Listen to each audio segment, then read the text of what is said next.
Chapter 12-17. 70 li outside of Tulipan City, the new army of the 5-star army was gathering here. More than 30,000 cavalrymen came over, covering the sky and covering the earth. They chose a flat area and started cooking. He gave the order for the army to rest on the spot, while the other division commanders came to the main tent to discuss military matters. Inside the tent, He stood in front of a large sand table, waving a stick in his hand. The scouts at the front sent news that 30 li away from us, there are 40,000 cavalrymen from Tulipan, 30,000 from Ili Belly and Yirkiang. A total of 100,000 cavalrymen have already set up camp in 3 different camps. Everyone, what do you think we should do next? When Kulu and the other division commanders heard that there were 100,000 cavalrymen, their eyes all lit up. Clearly, there were so many enemies waiting for them to eat, and they were all very excited. However, at the same time, they knew that even if the 4th Cavalry Division Commander Chang Bo had already handed over the task of transporting the supplies to the 4th Cavalry Division and returned, there were only 30,000 cavalrymen. In terms of numbers, the difference between the two sides was still very large. 30,000 against 100,000, and the other side came prepared, and they were very familiar with the surroundings. No matter how they looked at it, this battle was not going to be easy. No one immediately spoke. Instead, after a moment of contemplation, the 1st Cavalry Division Commander Kulu asked, "General, where is the Liaodong Cavalry Reinforced Unit?" "To the west of us, near Tian Shan." He looked at Kulu with a gaze full of admiration. He had already sensed something from this sentence. To the west, the ones guarding the west of Tulipan should be the Yirkiang Kingdom's army, right? Kulu seemed to have thought of something as he spoke. "That's right. Does Commander Ku want the Liaodong Cavalry Reinforced Unit to launch a sudden attack from that direction?" He, who had already understood Kulu's intentions, asked with a trace of a smile on his face. The other division commanders' expressions also changed at this moment, and then they began to consider the feasibility of this plan. However, very quickly, they all shook their heads lightly. It was clear that they did not think highly of this plan, nor did they have much confidence in it. In reality, everyone knew that the so-called Allied army was only formed because they had no choice but to join forces under certain circumstances. Such an army seemed to have many soldiers and generals, and its momentum was great. However, they also had a fatal flaw, which was that they were not united enough. As long as they found a suitable position, they could completely open up a gap in the shortest amount of time. According to this train of thought, Commander Kulu's decision to choose one of the paths was correct. However, although the idea was good, the difficulty of implementing it was not small. Let's not talk about anything else, just how strong was the Liaodong Cavalry Regiment? Everyone was not very clear about it. In addition, they only had 5,000 men, but the Yirkiang army on the west side had 30,000 cavalry. Even if their new army could attract some of their attention, it would be difficult to repel them quickly. If they couldn't end the battle quickly, the enemy would react and they might be surrounded instead. If that was the case, they only had 30,000 cavalrymen. How could they possibly be a match for the enemy's army of 100,000? For them, the best way was naturally to wait for Yang Chendong to arrive. At that time, they would not be at a disadvantage in terms of military strength, and the chances of a large-scale counterattack would be higher. Other than Kulu, the other 3 division commanders seemed to have reached a consensus. They all shook their heads and looked at Commander He. After expressing their attitude, they waited for the commander's orders. He, who did not immediately make a decision, closed his eyes. How could he not know that this was a risky move? However, he did not want to rely on Yang Chendong and Bugnam of Gojoseon for everything. It was precisely because of the disparity in military strength that if he could win this battle, it would show the strength of the new army. Otherwise, if he had the advantage in military strength, it would be a matter of course for him to win the battle. However, if he made the wrong decision, the new army would face the danger of being surrounded, heavily injured, or even destroyed. He could not make up his mind for the time being. "Commander, you make the decision. However, I only want to say one thing. You cannot hesitate before making a decision for a commander. Kulu also knew that Commander Su He was in a difficult position. If it was him, he would not be able to make a decision. Therefore, he could not rush him. He could only remind him and do his duty as a division commander. As soon as Kulu's words came out, Su He, whose eyes were closed, could not help but tremble. That's right, he could not hesitate when making a decision for a commander. On the battlefield, opportunities were fleeting. Perhaps he would miss it if he was a little late. Even so, the opportunity was right in front of him. Why should he give it up? The outcome of a war was always changing. No one could know what would happen in the next moment. What a commander needed to do was to do his best in everything in front of him. Since that was the case, why should he not give it a try? The opportunity is right in front of me. I want to give it a try and show the might of the new army. As if he had made a decision, Su He opened his eyes. When he looked at everyone, there was a hint of excitement and nervousness in his eyes. The 5-star army implemented a centralized leadership system. That was, before the battle plan was formulated, the officers below had the right to propose construction. However, the final decision was still in the hands of the highest-ranking officer. When the policy fell to the new army, the one who would have the final say was naturally Commander Su He. However, this time, Su He did not make a decision. Instead, he used a negotiating tone to speak to the 4 division commanders. This showed enough respect and also proved that he was conflicted in his heart. He had not completely made up his mind. Of course, it was also possible that Su He had already made up his mind. However, it was too risky and could affect the life and death of the 4 division commanders. That was why he had no choice but to speak with such an attitude. After Su He made his intentions clear, other than Kulu's eyes that lit up, the other 3 division commanders all narrowed their eyes. They did not agree or disagree. Of course, they knew that with Su He's position, he could have made a decision without discussing with them. However, he did not do so. This in itself was a form of respect. Then, how should they respond to this respect? Should they support it? However, if there was a problem, they might lose their lives here. Should they oppose it? It seemed that the fruits of victory were big enough to attract them. Perhaps if they did not do it, they would regret it for a long time or even for a lifetime. Seeing that everyone still did not express their opinions, Su He took a deep breath and said, "Everyone, I will not hide it from you. I have already received news that the new army is about to expand into a new army group. It is very likely that there will be 3 armies and a direct subordinate division. If that is the case, the military strength will reach 100,000 people." Suddenly, Su He threw out such a statement. It seemed to have nothing to do with the current topic, but these words caused everyone's eyes to light up. The new army was going to expand into a new army group. Did that mean that the new army could also be expanded? If that was the case, everyone's position would be promoted by a large level. The number of soldiers they could lead would also increase. It was even possible that they could exchange the 4 stars on their shoulders for a gold star. There was no soldier who did not want to be a general.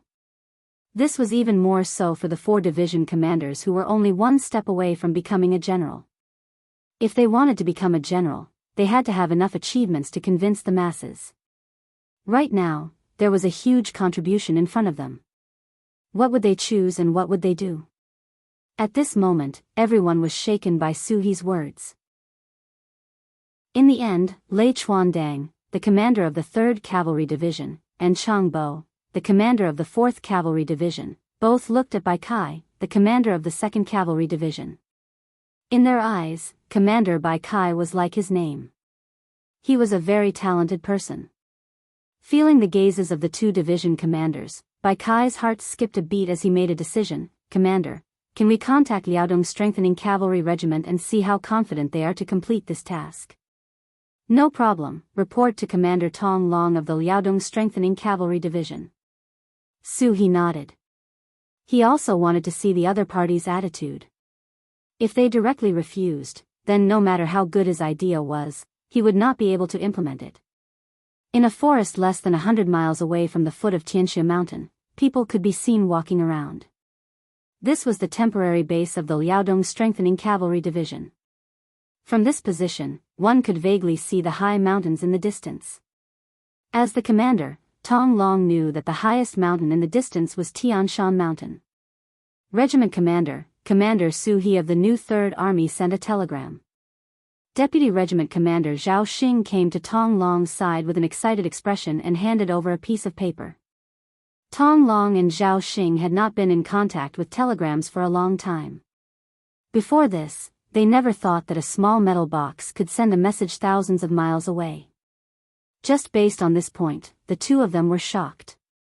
They really didn't dare to imagine how many secrets the five-star army had, and how powerful Yang Shi was. Luckily, the two were adaptable people and quickly accepted this new thing. However, every time they heard a telegram, they could not help but feel excited. Another telegram? As Tong Long spoke, he reached out to take the telegram. When his gaze fell on it, his hand started to tremble uncontrollably. Clearly, the contents of the telegram had made him very excited, even agitated. After a while, Tong Long's voice suddenly rose an octave. Deputy Commander Zhao, our chance is here. The chance to prove ourselves is here. We must seize it. Yes. We must seize it. Zhao Xing's face was also filled with excitement. However, he quickly said in a low voice, but this mission is not easy to complete. If we don't do it well, we will be surrounded and even eaten. Chapter 12:18. That's only one possibility. There's another possibility. Maybe we can make a big contribution. Isn't this the best chance to prove that our Liaodong cavalry has strengthened? Tong Long retorted excitedly. It seemed like he had made up his mind. Even if Zhao Xing didn't agree, he would still do it. You're the commander. I'll fully support your decisions. Zhao Xing didn't continue to object. Instead, he said something that made Tong Long feel very touched. No one knew better than them the awkwardness of their current status. The so-called Liaodong Cavalry Reinforced Regiment sounded quite impressive, but in reality, ever since they joined the five-star army, they hadn't fought a decent battle. Although they had some small victories, they were just following the main force to get some military merit. To the ambitious Tong Long and Zhao Xing, this was not what they wanted at all. Both of them were people who dared to fight and fight. They were even people who had thousands of ambitions. In the past, they hated living under the shadow of the Biming army. In this situation where everything depended on experience and background, it was extremely difficult to stand out. Now that they had joined the five-star army, they finally had a fair chance to show off their skills. Both of them had been holding back their energy and wanted to show off their skills. However, the five-star army was different from the Biming army. There were too many fierce and intelligent generals here. When they fully understood the achievements of other armies, divisions, and commanders, they couldn't help but be shocked speechless for a long time. Wanting to stand out in this kind of army wasn't any easier than being in the Biming army. After all, the high-ranking officers of the five-star army were all people who had killed their way through countless battlefields. Whether it was bravery or strategy, they were the best of the best. A true powerhouse would always become stronger when they met someone stronger. Tong Long and Zhao Xing were such people. In their opinion, their biggest disadvantage was that they joined the five-star army too late. They had too few soldiers in their hands. Once they had a chance to show off their talents, they could also soar into the sky. They just didn't expect the opportunity to appear so quickly. Of course they had to catch him. Under Tong Long's resolute attitude, a reply was quickly sent to the new army's commander, Su He. When he saw the contents of the telegram, Su He couldn't help but laugh out loud.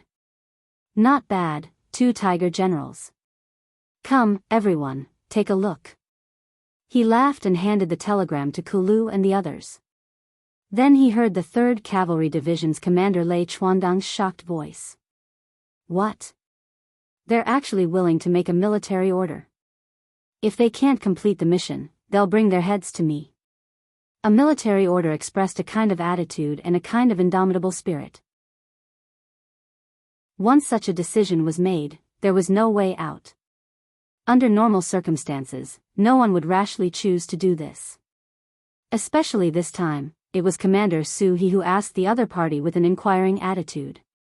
He did not request for the other party to express their opinion, but Tong Long and Zhao Xing still made such a decision. This was shocking and admirable. It seems that in terms of courage, we're far inferior to these two. The 2nd Cavalry Division's commander Bai Kai sighed.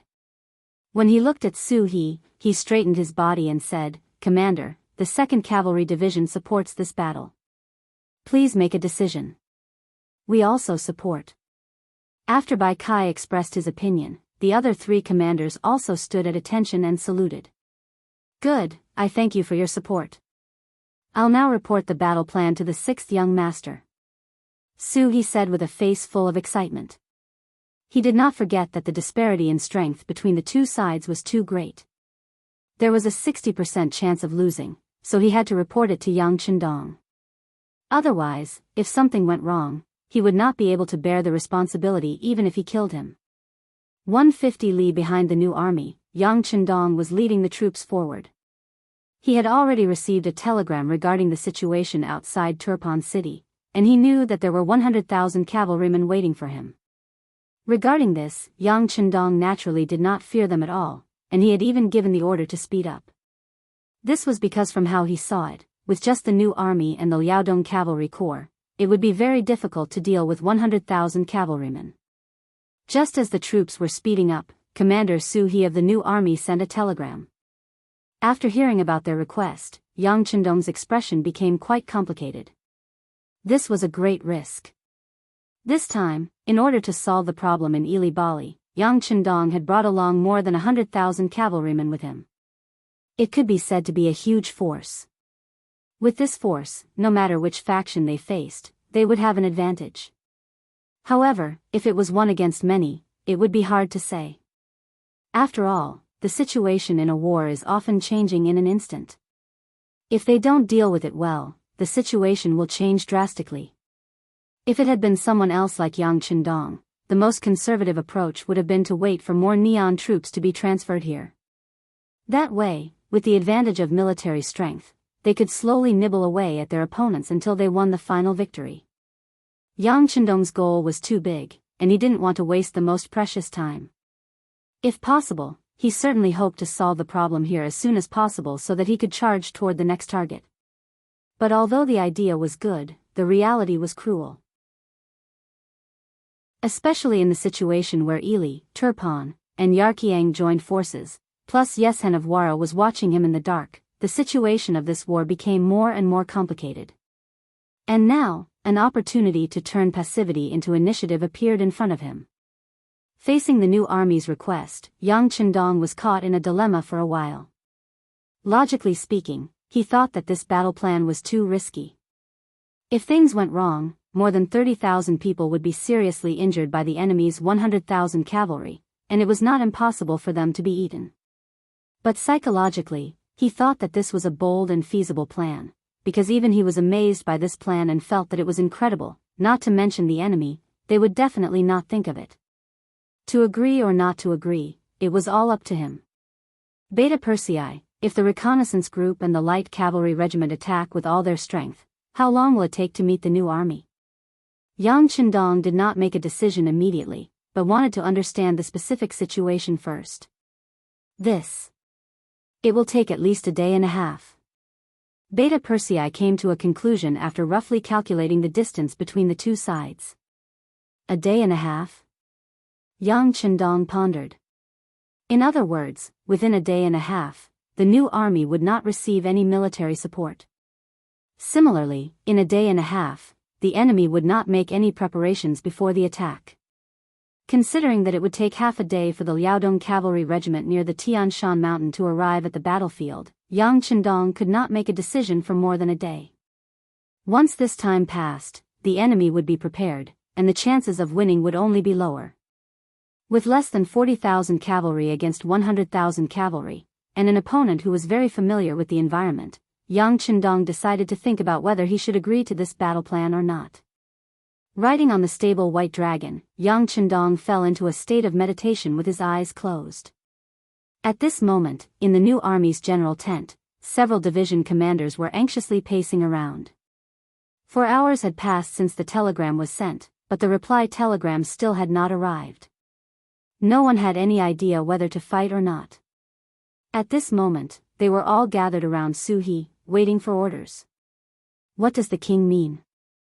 If you don't agree, you should at least tell us so that we can let the soldiers rest. Division Commander Lei Chuandang of the 3rd Cavalry Division was an impatient person, and he was the most talkative at this moment. Division Commander Lei, calm down. The king's thoughts and decisions are not something that subordinates like us can guess. It is also not something that we can recklessly guess. Division Commander Bai Kai of the 2nd Cavalry Division kindly reminded Lei Chuandang. Oh, yes, yes. Lei Chuandang's expression immediately became a little ugly. What was he doing just now? Was he questioning Bugnam of Gojoseon? When he thought of what he had done, he was shocked. In the 5-star army, Yang Chendong's prestige was so high that no one was allowed to question him. This was not Yang Chendong's request, but the unanimous opinion of these generals. It was just that the situation was a little tense right now. If it was any other time, Lei Chuandang would have dared to say such words. Perhaps there would be no need for others, as Commander Su he would be able to take him down first. Fortunately, at this moment, Su he was also anxious and felt the same as Lei Chuandang. That was why he did not reprimand him at this moment. The atmosphere in the large tent once again became tense. After an unknown amount of time, footsteps suddenly came from outside the tent. The telegraphers walked in and brought the results and answers that everyone wanted to see. Su he was the first to take the telegram. After skimming through it, he let out a long breath and then said with an excited expression, "The 6th young master has already agreed to our request. Now, please go and make your preparations." That's right, send a telegram to inform Commander Tong Long that they can set off now. General, Commander Tong Long sent us a telegram 6 hours ago, saying that he has already set off. He should be halfway there by now. The telegram operator stood at attention and reported. Actually, he had already said this before. However, Suhi was too nervous at that time and did not pay attention to it. Oh, right. Look at my brain. Alright, Commander Tong Long and the others have already set off. They will reach the depths of the battlefield in 6 hours. This way, it will be midnight, which is also the time for us to launch our attack. Like this, all the division commanders will take their positions and let the soldiers fill their stomachs and prepare for battle. That's right, in order to not attract the enemy's attention, we must be tight on the inside and loose on the outside. Even if we eat, we must eat dry food and not hot food. In short, there must not be any abnormalities. Don't worry, Commander. We understand. The 4 division commanders immediately stood up and saluted. Then, they hurriedly left the tent. When Suhi was left alone, he sighed and said, "6th young master, just wait for the news of our new army's victory." Chapter 12-19. The sky gradually darkened. After the commotion during the day, Turpan city gradually calmed down. With 100,000 cavalry in front of the city and the fact that it was late, many of the citizens who were preparing to leave decided to rest for the night. In this regard, King Hardenbarter didn't order them to hurry because he had received reliable information that the 5-star army had already set up camp 40 kilometers away from the city. At this moment, they were only 10 miles away from the 100,000 cavalrymen outside the city. But this 10 miles was like a mote in Hardenbarter's eyes. 30,000 cavalrymen wanting to attack 100,000 cavalrymen was simply unscientific and unrealistic. No one would think that the 5-star army had the guts to do so. If he was them, it would be a good thing if the 100,000 cavalry didn't attack first. Speaking of not taking the initiative to attack, General Dai Qin was very annoyed.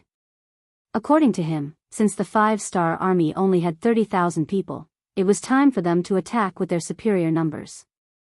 He was confident that they could defeat the enemy and force them to retreat. However, when he explained the situation to Uli Ji and Aleifu, he was met with unanimous opposition. As reinforcements, they were only here to help evacuate Turpan City.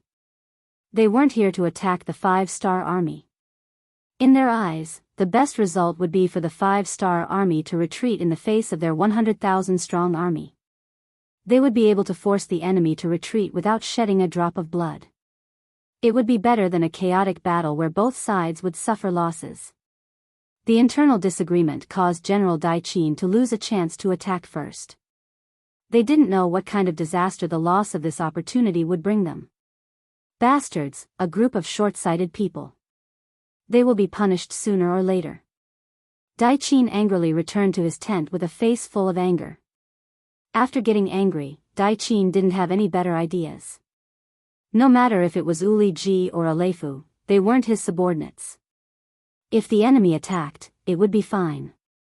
In order to unify the command, they would listen to his orders. But now, asking them to attack was indeed a bit too much. Alright, then let's wait. When the main force of the five-star army arrives, we'll have a huge battle. I want to see, since you're all cavalry and you're in our territory, what kind of waves can you cause? Dai Qin said as if he was comforting himself. After that, he asked the deputy general about the five-star army. He heard that the five-star army had also entered a period of quietness after nightfall. It seemed that they had also entered a period of rest like him. However, before waiting for the great battle that might happen the day after tomorrow, he also gave the order that other than the necessary guards, everyone else could also rest. Just like what Yang Chendong and Su He thought, no one would think that they would attack at this time, before the army was fully assembled. It was because of this that it had the effect of catching them off guard. At this moment, in the new army's camp, all the cavalry were waiting in the dark. He was clad in armor and had a sharp scimitar in his hand. Beside him were warhorses wrapped in thick cotton cloth. Even these warhorses had muzzles on their mouths to prevent them from making any noise. Waiting. Silently waiting. At this moment, the 30,000 cavalry warriors of the new army only had one target, which was the enemy camp 10 miles away on the right. They were waiting for the signal of the Liaodong cavalry regiment to attack. Dai Qin was indeed worthy of being given such a heavy responsibility by King Hadenbar. His military skills were unquestionable. He arranged for the two armies to be 10 miles away from each other to prevent any accidents from happening. For example, if there was a sneak attack, 10 miles away would give them some time to react. But no one would have thought that the new army wasn't going to be the first to attack. The first to attack was the Liaodong cavalry regiment that came from Tian Shan. A reinforced regiment only had 5,000 cavalry. This time, they had the heavy responsibility of attacking the 30,000 cavalry camp. This was like hitting a rock with an egg.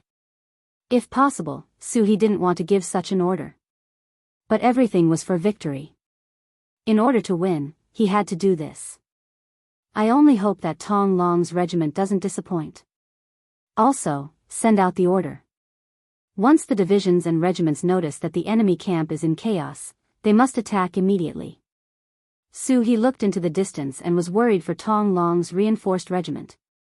But now that the order was given, all he could do was enter the battlefield as quickly as possible to reduce the pressure on the enemy. Late at night, the wind was cold. After a long journey, the Liaodong cavalry finally arrived at their target. Order everyone to rest for an hour and replenish their food. Regiment Commander Tong Long let out a long breath. After rushing all the way, they finally arrived. At this moment, the fatigue on his body seemed to have decreased by a lot. Regiment Commander, drink some water. Zhao Xing came over and handed over a leather bag filled with water. Thank you. Tong Long took it without any hesitation.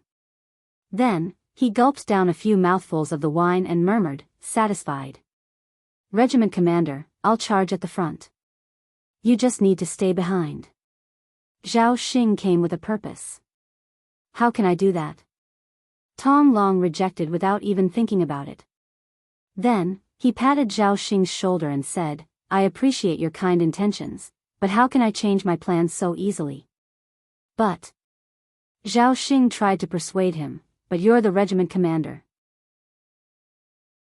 Our Liaodong cavalry regiment can do without anyone but the regiment commander. Bugnam of Gojoseon also said that unless it's necessary, we're not allowed to go to the front lines. You.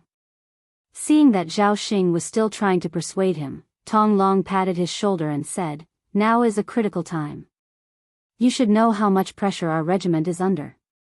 Plus, in terms of martial arts, you're not as good as me. You have to admit that." Tong Long was a famous general in the Liaodong region. Compared to him, Zhao Xing's skills were second-rate. His advantage was that he was smart. Now that Tong Long pointed it out, he knew that there was no point in saying more. "Okay, I can agree with the regiment commander going to the front lines. But you have to be careful. If there's any danger, retreat immediately. If you're not here, our Liaodong cavalry regiment doesn't need to exist anymore. Don't worry, I know what I'm doing." Tong Long laughed. But no matter how you looked at it, it didn't look like he knew what he was doing. Zhao Xing could only sigh and walk towards the soldiers beside the regiment commander. Since he couldn't order the regiment commander, he could only think of a way from these soldiers. The Yirkiang tribe on the left side of the camp near Tian Shan was very quiet. Compared to Daiqin's anger, Aleifu was in a good mood. He hummed a tune and went to sleep early. In his dream, he saw himself leading an army to defeat the 5-star army. He was leading 30,000 cavalrymen to charge forward with a momentum that could topple mountains and overturn seas. The war drums were beating, and the battle cries were shaking the heavens. It was truly a lively scene. "General, General," just as he was having a beautiful dream, he suddenly felt a large hand pushing him. This made Aleifu a little unhappy and he suddenly opened his eyes. At this moment, he realized that he was lying on a bed. At this moment, he also realized that it was just a dream. It was just a dream. Just as Aleifu was about to let out a sigh of relief, he suddenly revealed a shocked expression. No, if it was a dream, then why was it so clear? Now that he had opened his eyes, why was there still the sound of iron hooves? What was going on? Before Aleifu could ask, the soldier that woke him up said, "General, enemy attack, enemy attack. The deputy general has already led the troops over." "What? Enemy attack?"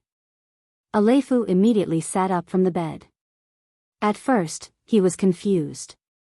After a few breaths, he reacted and asked, "How could it be an enemy attack? The 5-star army only has 30,000 cavalry. Would they dare to attack us? Also, the Turpan cavalry is in the middle of the army. Shouldn't they be the closest to the 5-star army? Did they already retreat?" It was because his tent was right next to the Turpan cavalry camp. If the 5-star army wanted to charge over, they would have to pass through that barrier first. Aleifu was caught off guard, and now that he heard that there was an enemy attack, he naturally felt helpless.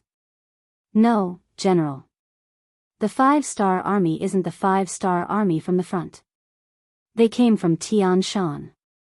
The bodyguard didn't know how to explain. He could only tell what he knew and what he saw. Not the 5-star army from the front. Could it be the main force of the 5-star army is here? Oh right, how many people are there? Aleifu thought of a terrifying possibility. The sky is too dark. It's impossible to see. There seems to be a lot of people. They came from all directions and their battle cries shook the sky. Because of the sky, visibility was limited. The soldier didn't know the details and could only answer based on his own guesses. When he heard that there were a lot of people, Aleifu's face became very ugly. If both sides were to fight head-on, he wouldn't be afraid of anyone. But now that he wasn't on guard at all, he didn't know how much fighting strength the army could bring out. The soldier was still waiting for the general's orders. No one knew how bad the situation outside was. Perhaps if they delayed for a second, they would lose a lot more men. Looking at the general, he seemed to be in a hopeless situation. The soldier suggested, "General, we can ask the Turpan army for help. This time, we are here to help them. They have the duty and responsibility to help us."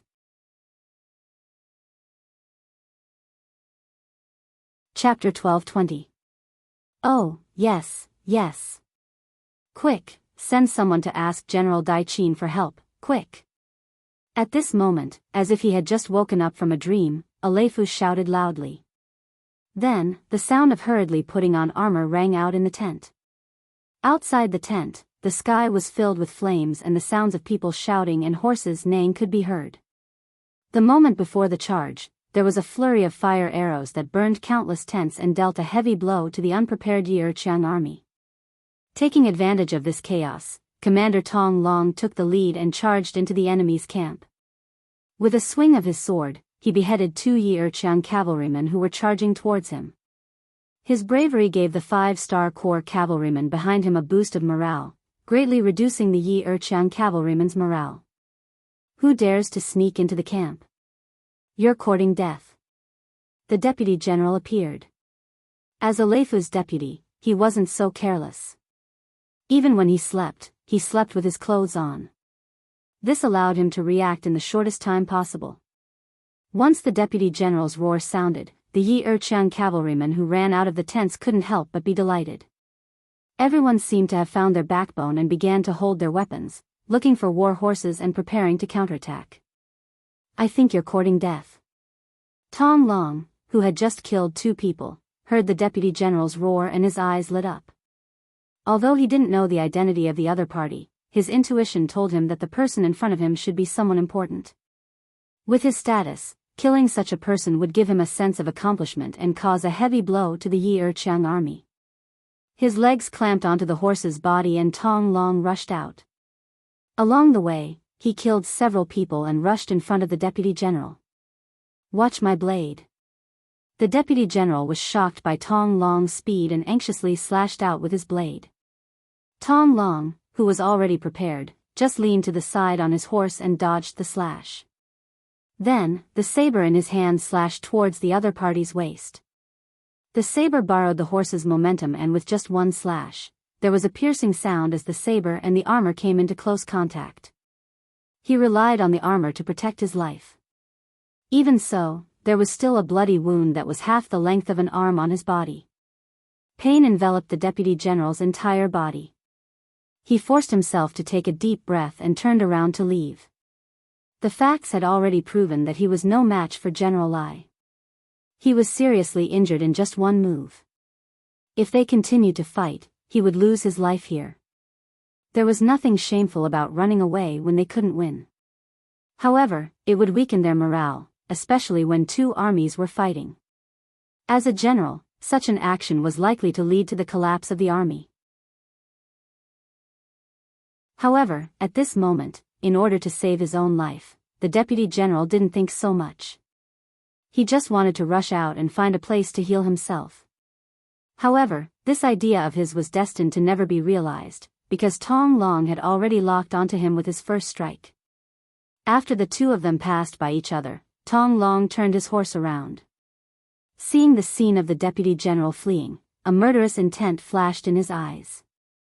He put away his saber and took out his strong bow from his back. With the help of the light from the torches around him, an arrow quickly left the bowstring and shot towards the unsuspecting deputy general. The sound of the arrow piercing through the air rang out. If it was just 2 people fighting one-on-one, the deputy general would definitely be alerted.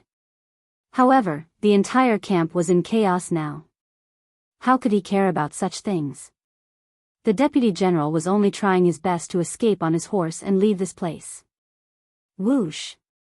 The long arrow pierced through his body. Under the powerful force, it pierced through his chest from his back. The deputy general felt a sudden heart-wrenching pain in his body. Then, his head drooped and his hands lost strength. He fell from his horse head to the ground. 1 saber and 1 arrow took the life of the deputy general. Tong Long's bravery was indeed not to be underestimated. After killing the deputy general, he laughed and put away his strong bow. He picked up his curved horse and shouted loudly. Your general is already dead. Why don't you surrender? This shout was as loud as thunder, and the sound spread far and wide. Deputy Commander Zhao Xing, who was leading 1,000 cavalrymen as the reserve camp, was currently leading them in shooting arrows that were lit on fire. His mission was very simple. It was to burn as many of the Yerkiang army's tents as possible under the chaos. In the darkness of the night, they would give the impression that they had the numbers advantage. Deputy Commander, listen. Is that the commander's voice? One of the 5-star Army's cavalrymen with sharp ears stopped shooting the fire arrows and asked Vice Commander Zhao Xing. Zhao Xing also stopped what he was doing and listened carefully. Then, he really heard Tong Long's shout. He laughed and said, "Good. The commander is indeed brave. In such a short time, you killed the enemy's general. Come, everyone, let's shoot arrows and shout at the same time. Let's maximize the effect." Regardless of whether it was Zhao Xing or Tong Long, they didn't know that it was the deputy general of the Yerkiang army. However, this didn't stop them from shouting. At the very least, the deputy general was still a general. The impact of the shout from one person to 1,000 people shouting was completely different. In just a short moment, this shout spread throughout the entire Yerkiang camp, causing the already chaotic camp to become even more chaotic. When the Yerkiang soldiers heard the shout, they weren't sure if it was true or not.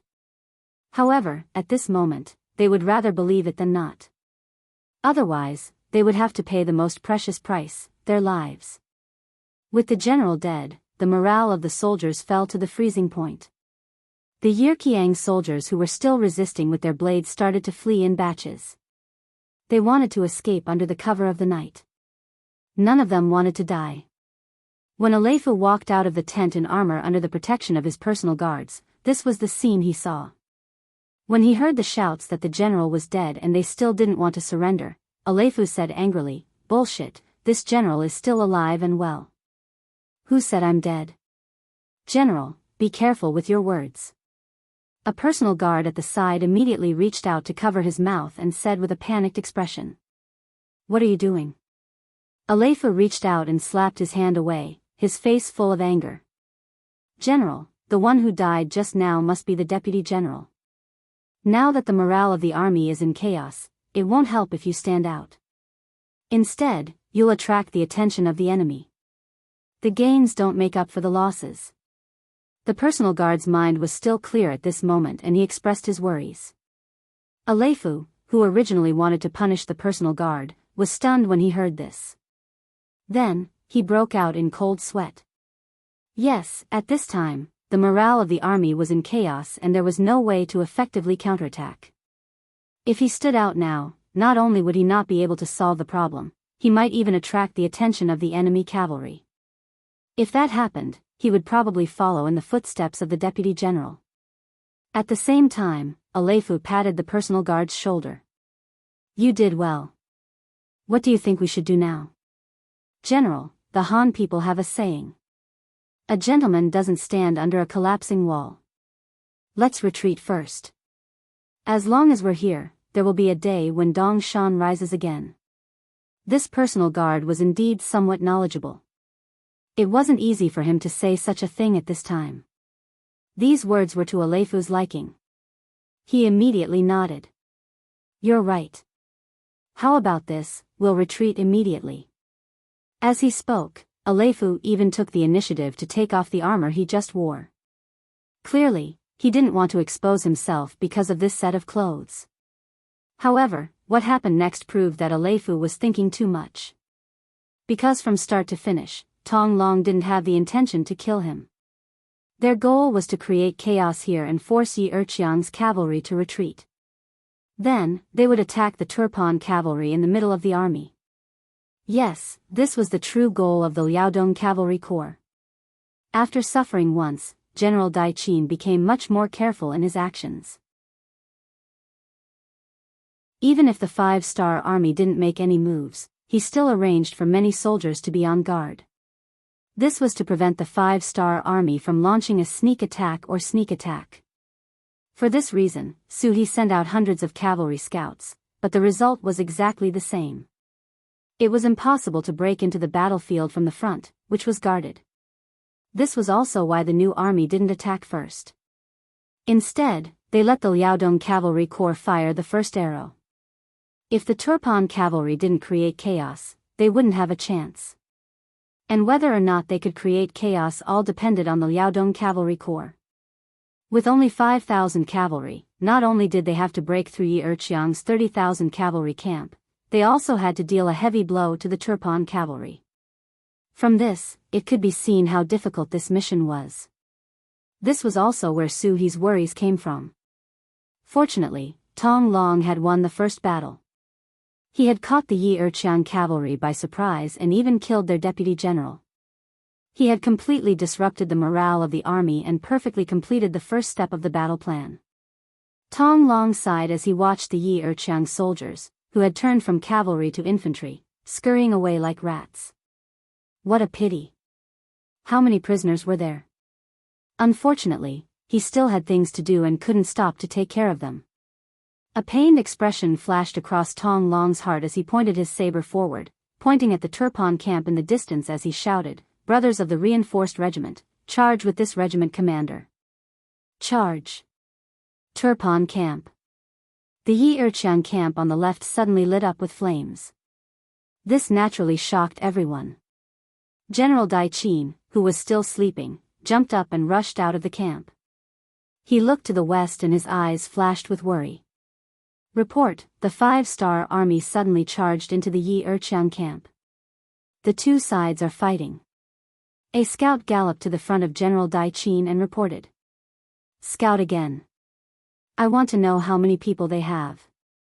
Dai Qin said without changing his expression. Report, General Alefu sent people to ask for help. He said they can't hold on anymore. After a while, another scout galloped to report.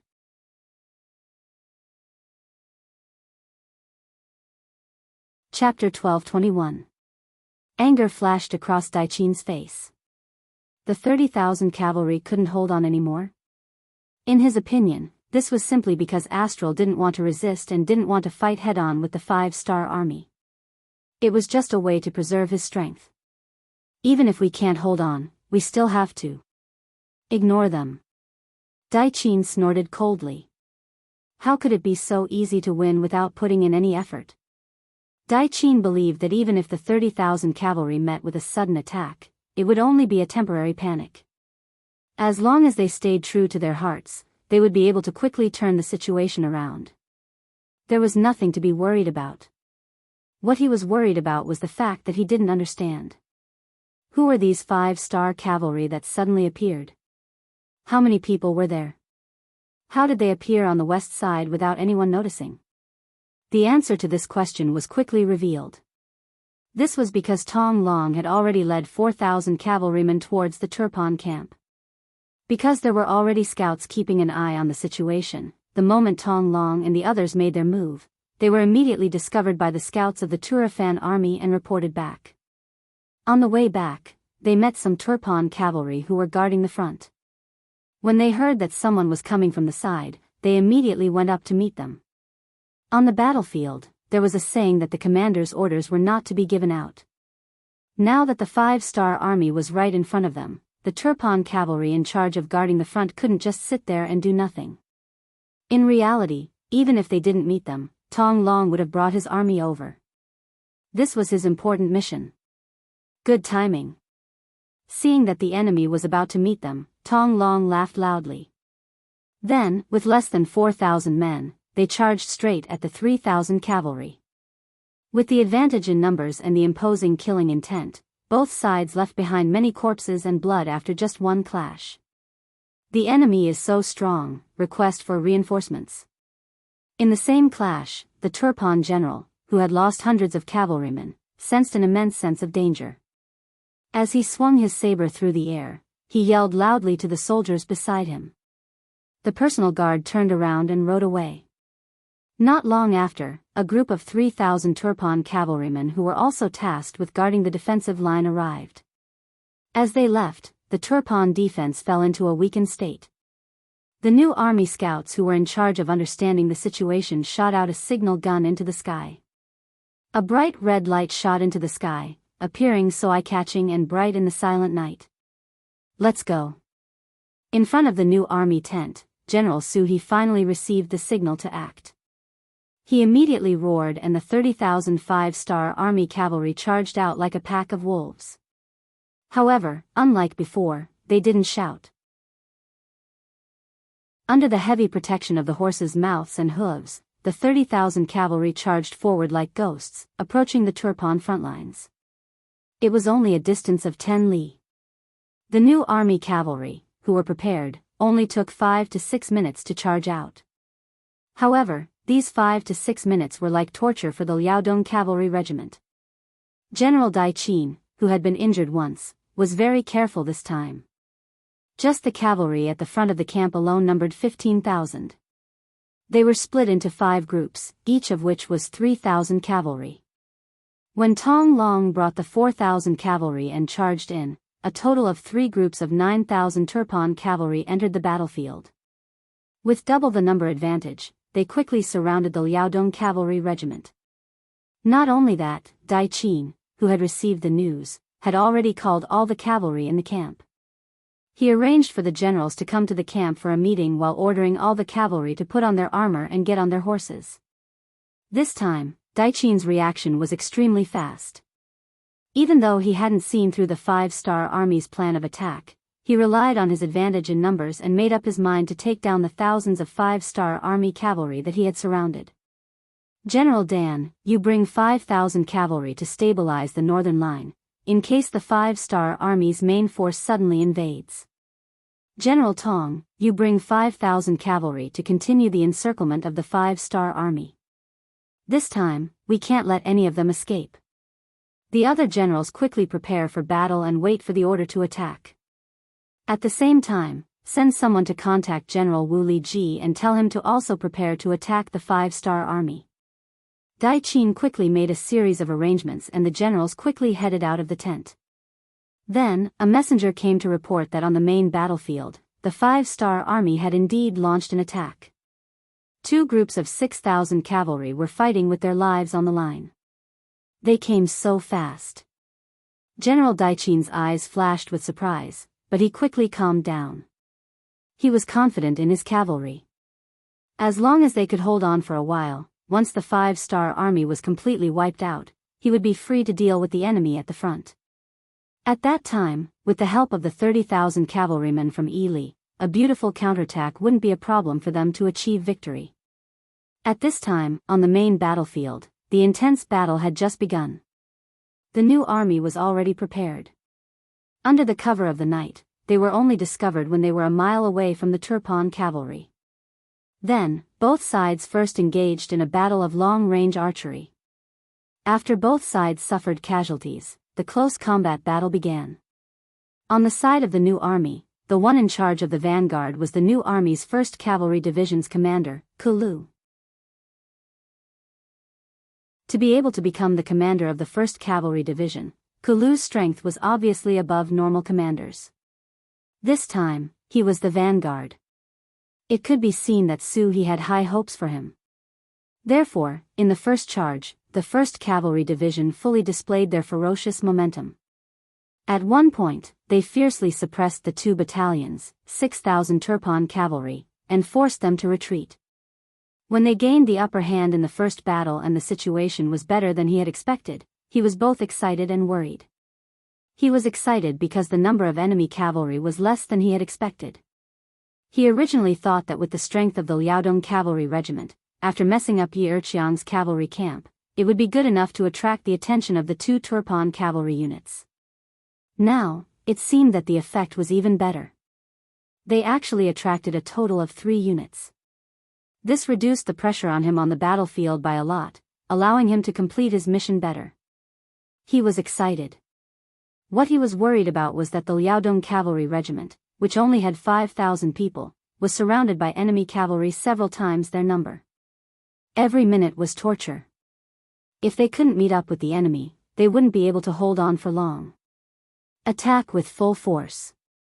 No matter what, we have to open up a bloody path to meet up with the Liaodong cavalry division. Kulu rode on the horse and constantly observed the situation in front of him. He sent an order to the messenger beside him. Before the order was given, another cavalry scout ran over. Before the person arrived, his voice was already loud. Division Commander, the Turpan cavalry has increased. 5,000 cavalry are coming towards us. 5,000 cavalry are going to the left flank.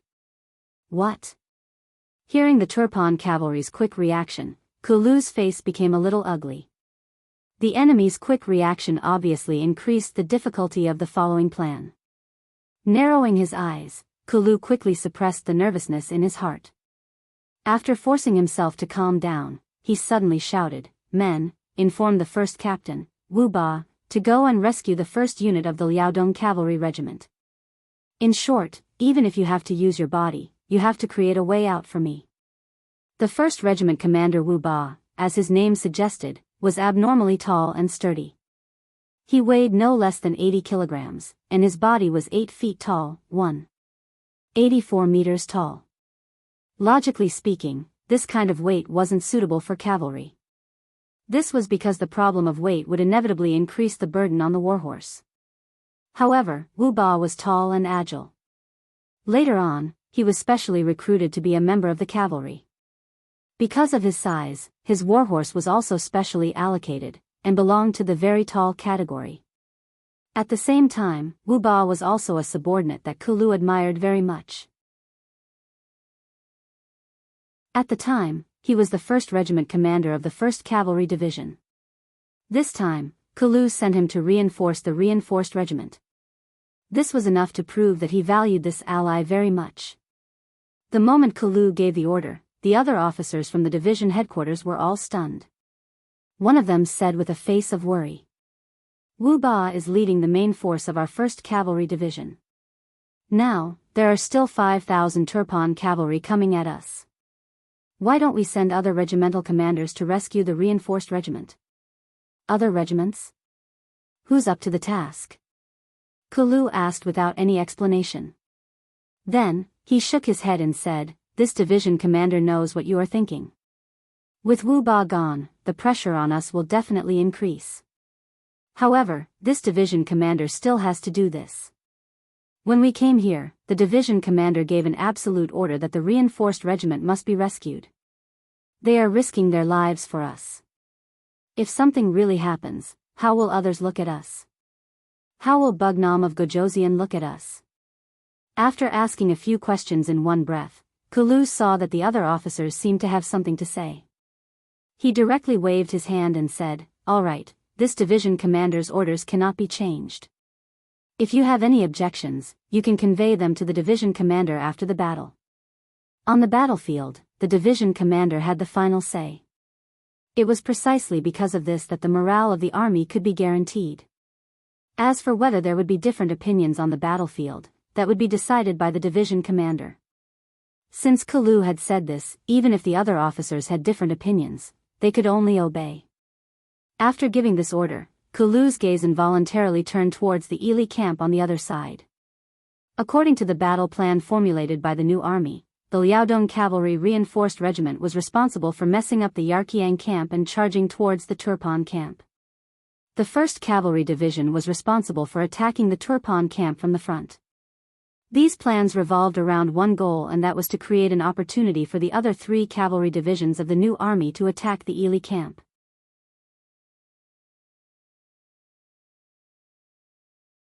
Chapter 12:22. Since it was an allied army, the most important thing was the alliance. If this alliance could be broken, the 3 allied armies would become 3 isolated armies. At that time, the 5-star armies would be able to attack whoever they wanted to attack when faced with their weakened enemies. Breaking the alliance naturally became the most important issue. After the discussion, the new 3 armies set their sights on their old rival, the 30,000 cavalrymen of Yi Libao. The reason why they chose them was because they were the closest to Baiming. If they attacked from there, they wouldn't have to worry about enemies suddenly appearing. Secondly, they had defeated the Ili cavalry before. They knew the strength of the 5-star army. With this shadow, they would have a higher chance of defeating them. That's right, defeating them, not defeating them. Rather than injuring 10 fingers, the new 3rd Army would rather lose some soldiers and horses. This time, they wanted to deal a heavy blow to Yi Li's 30,000 cavalrymen. Only then would they be able to defeat the so-called Allied army. It had to be known that not long ago, the 1st Cavalry Division had taken over Hobak-Seli City. It was equivalent to cutting off the Ili cavalry's retreat to the north. If they heavily injured the Ili cavalry here, they would definitely become very obedient. When they couldn't even take care of themselves, the so-called Allied army would collapse on its own. Just as Kalu was looking at the Ili cavalry camp, the new army's commander Su he was leading 3 cavalry divisions to surround the Ili cavalry division. Relying on the concealment of the horses' hooves and mouths, when the 3 cavalry divisions suddenly appeared in front of the Ili cavalry camp, it gave Wuli Ji a big fright. When the flames in the west reached the sky, he had already gotten out of bed. He put on his armor and began to gather the troops. Following that, news spread that the 5-star army had begun to break through the enemy and attack the Turpan cavalry camp. When he received this news, Wuli Ji's heart was sweeter than honey. In his eyes, the situation was very clear. This time, the 5-star army's target was definitely Turpan and Yarkiang. He could stay out of it and watch it all as a bystander. Just now, General Daichin sent someone to ask for help. Of course, he agreed, but he didn't send a single soldier. From the bottom of his heart, it was true that the 5-star army was his enemy, but what about the Turpan kingdom? Wouldn't it be great to be able to sit on the mountain and watch the tigers fight? Wouldn't it be great to be able to reap the benefits while the 2 enemies fought? He wasn't stupid enough to immediately send troops to help Turpan. Of course, due to their relationship as allies, he would definitely send out his troops. However, he had to grasp the timing well. He had to wait until the Turfan army could no longer hold on before he made his move. This way, he would be able to deal a heavy blow to the 5-star army and also gain the reputation of saving the Turfan army. Wouldn't it be the best of both worlds? Wuli Ji had fought with the 5-star army before and even attacked the first city with the Wara. He was much clearer about the strength of the 5-star army compared to the other 2 countries. This was an opponent that wasn't to be trifled with. They were well equipped and their soldiers were well trained. How could such an opponent be defeated so easily? It wasn't too late to wait for his allies to exhaust the strength of the 5-star army before he made his move. Let's fight, the more intense the better.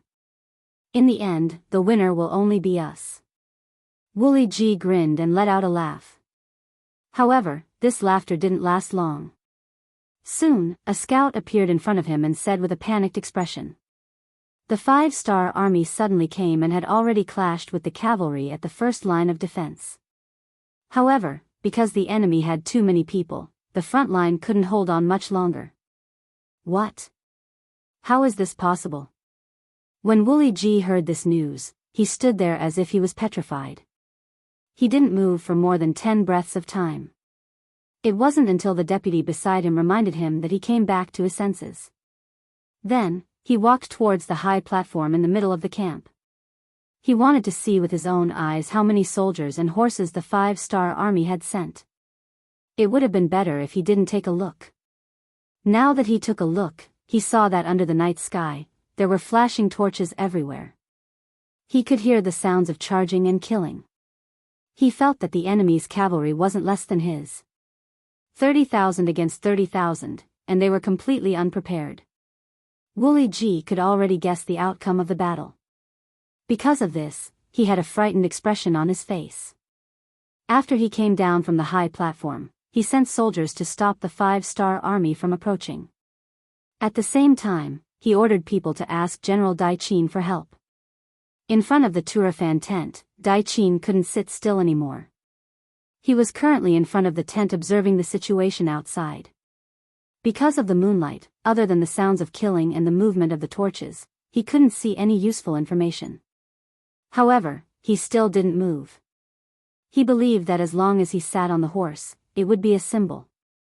As long as the soldiers saw him, they wouldn't panic and their morale would increase greatly. Daichin, who had a mighty aura, was like a door god, unmoving like a mountain. It indeed gave the nearby Turfan cavalry a boost in morale. Many of them became braver because of this. They just wanted to perform better in front of the general. Although it was night time and their performance might not be seen by the general, many of them still held onto a fluke mentality and continued to do so. Not long later, good news came continuously. The 5-star army that came from the west was completely surrounded and could be destroyed at any time. The 5-star army's main force that came from the front was also blocked outside. Other than a few 2,000 war horses that managed to charge through the defensive circle, the rest of the 5-star army cavalry were blocked outside. Good. This news caused Dai Qin to be overjoyed. To be able to completely destroy a 5-star army, this was definitely a great achievement. When the king found out, he would definitely be heavily rewarded. At the same time, it would be a heavy blow to the 5-star army. It would let them know that the Turfan kingdom wasn't a pushover. Just as he was in a good mood, the young general that Wu Liji sent to ask for help came in front of Dai Qin. The moment he saw Dai Qin, he knelt on the ground and begged, "General, our camp is being attacked by the 5-star army. Please send reinforcements because we are allies." Oh. This news first made Dai Qin's entire body tremble. Then, his expression froze. However, after a few breaths of time, his face blossomed with an unnoticeable smile. "This young general, you said that your camp is being attacked by the 5-star army, but how many enemies are there?" So many, I can't even count." Hearing this, the young general raised his head and said in panic. However, in Dai Qin's eyes, he mistakenly thought that the panic was because the general was scared of him. Even if Wu Liji was trying to deceive him, he shouldn't have sent someone more mature. Thus, he coldly snorted and said, "All right, this general already knows about this matter. Please go back and tell Wu Liji that reinforcements will be arriving soon." "Yes, thank you, General Dai Qin." The young general let out a sigh of relief, as if he had completed an important mission. He hurriedly bowed and left. After the young general left, the other Turfan generals couldn't help but ask, "General, are you really going to send reinforcements?" "Send what?" "When we asked for reinforcements, they didn't send a single soldier." "What bullshit 5-star army's main force attacking? It's clearly an excuse not to send reinforcements." Whatever, we don't need to care about them. With our current strength, we can completely take the credit. We don't need other people's help." Dai Qin completely misunderstood. Of course, he couldn't be blamed for this. Who would have thought that the 5-star army's plan was to create a diversion? Furthermore, they first attacked Yarqiang Kingdom, then Turfan. Would they really attack Ili in the end? No one would believe that the pitiful Wu Liji would have to face the attacks of the new army alone. From the start of the new army's attack, it was extremely ferocious. In their hearts, they were clear that to create this opportunity, they had completely sacrificed the Liaodong cavalry regiment's benefits. Since their allies were willing to help them, they obviously couldn't just watch them die. This required them to increase the speed of their attacks. First, they had to heavily injure Ili, then they would be free to deal with Turafan's main force. Naturally, there was another important reason. That was, no one dared to say whether Turfan would suddenly send reinforcements to help Xiao Ili's main force. If they really did that, then they would truly be in danger. With these two main reasons, the new army's 3 main cavalry divisions, from the moment they started attacking, they were like brave giants. Anyone who dared to block their path would only have one result, death. Without any preparation, facing the fierce attacks of the 5-star army, the Turfan army was forced to retreat step by step. At this time, Wu Liji made an even more wrong decision. That was, he didn't send his entire army forward at once. Instead, he sent out 2,000 to 3,000 cavalry at once. He wanted to stop the attacks of the 5-star army. He wanted to leave behind enough troops to wait for the cavalry from Turfan Kingdom to join forces with them to counterattack the 5-star army. It was impossible for reinforcements to come. After the battle lasted for more than an hour, Wu Liji finally understood this point clearly. Less than half of his 30,000 cavalrymen were left after this battle. "I can't wait any longer." Seeing that the reinforcements from Turfan still hadn't arrived, Wu Liji's eyes flashed with anger. The distance between the two camps was only 5 li. If they rushed at full speed, they would arrive in an instant. However, after such a long time, not to mention a large batch of reinforcements, there wasn't even a shadow of reinforcements. At this moment, Wuli Ji had completely lost his confidence. Chapter 12:23. Hearing Wu Liji say that they couldn't wait any longer, the other generals beside him all rubbed their palms together. They didn't have any history or experience fighting against the 5-star army. In their short-sighted eyes, it seemed that their Ili cavalry was the most tyrannical force under the heavens. They even yearned to fight against the 5-star army and obtain military merits. However, it was clear that they misunderstood Wu Liji's words. When he said that they couldn't wait any longer, it wasn't that he wanted to fight to the death with the 5-star army, but rather that he was prepared to retreat. If it wasn't Turpan's capital behind him, but Ili country's capital, Wu Liji would fight to the death. However, now wasn't the time to use his full strength. Since this battle was destined to be lost, what he needed to do was to bring more cavalry back and protect Ili country. Pass on the order. Wu Liji spat out these 2 words like a popping bean. Following this, the young generals beside him all became excited. What Air said next made these people's fighting spirit fall into a bottomless abyss. Pass down the order to retreat. Retreat? A young general thought that he had misheard and asked with a doubtful tone. Yes, retreat. We don't need to fight to the death with the 5-star army in order to protect Turpan's capital. Now, I order the entire army to retreat.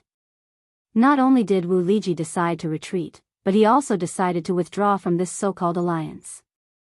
He could see that everyone wasn't of one mind. Whenever they encountered a situation, they would only protect themselves and fight for themselves. What was the use of this alliance? What was the point of this alliance? Although doing this would cause the Turpan army to fall into danger, and even Turpan's capital behind them would be in the same situation.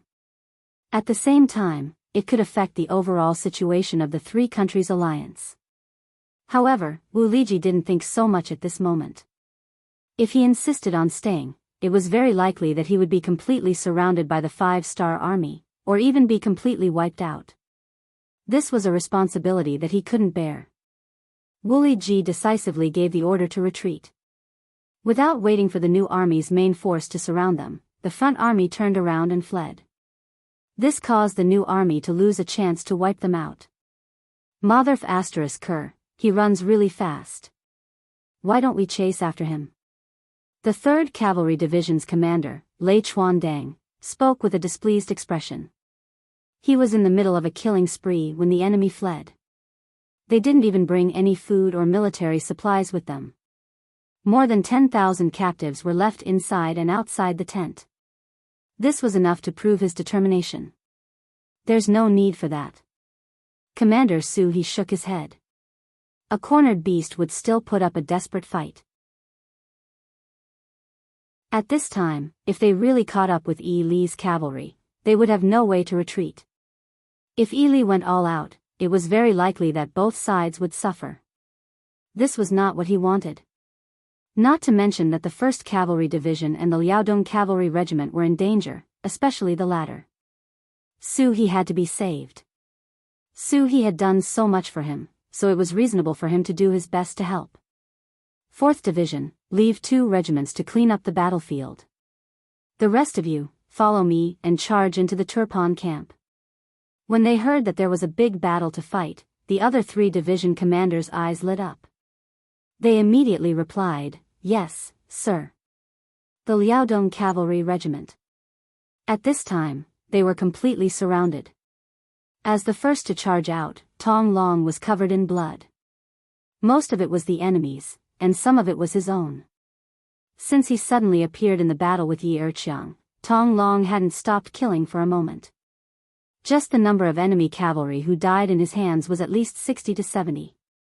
There were even more who were injured. This fully demonstrated his reputation as a fierce general of Liaodong.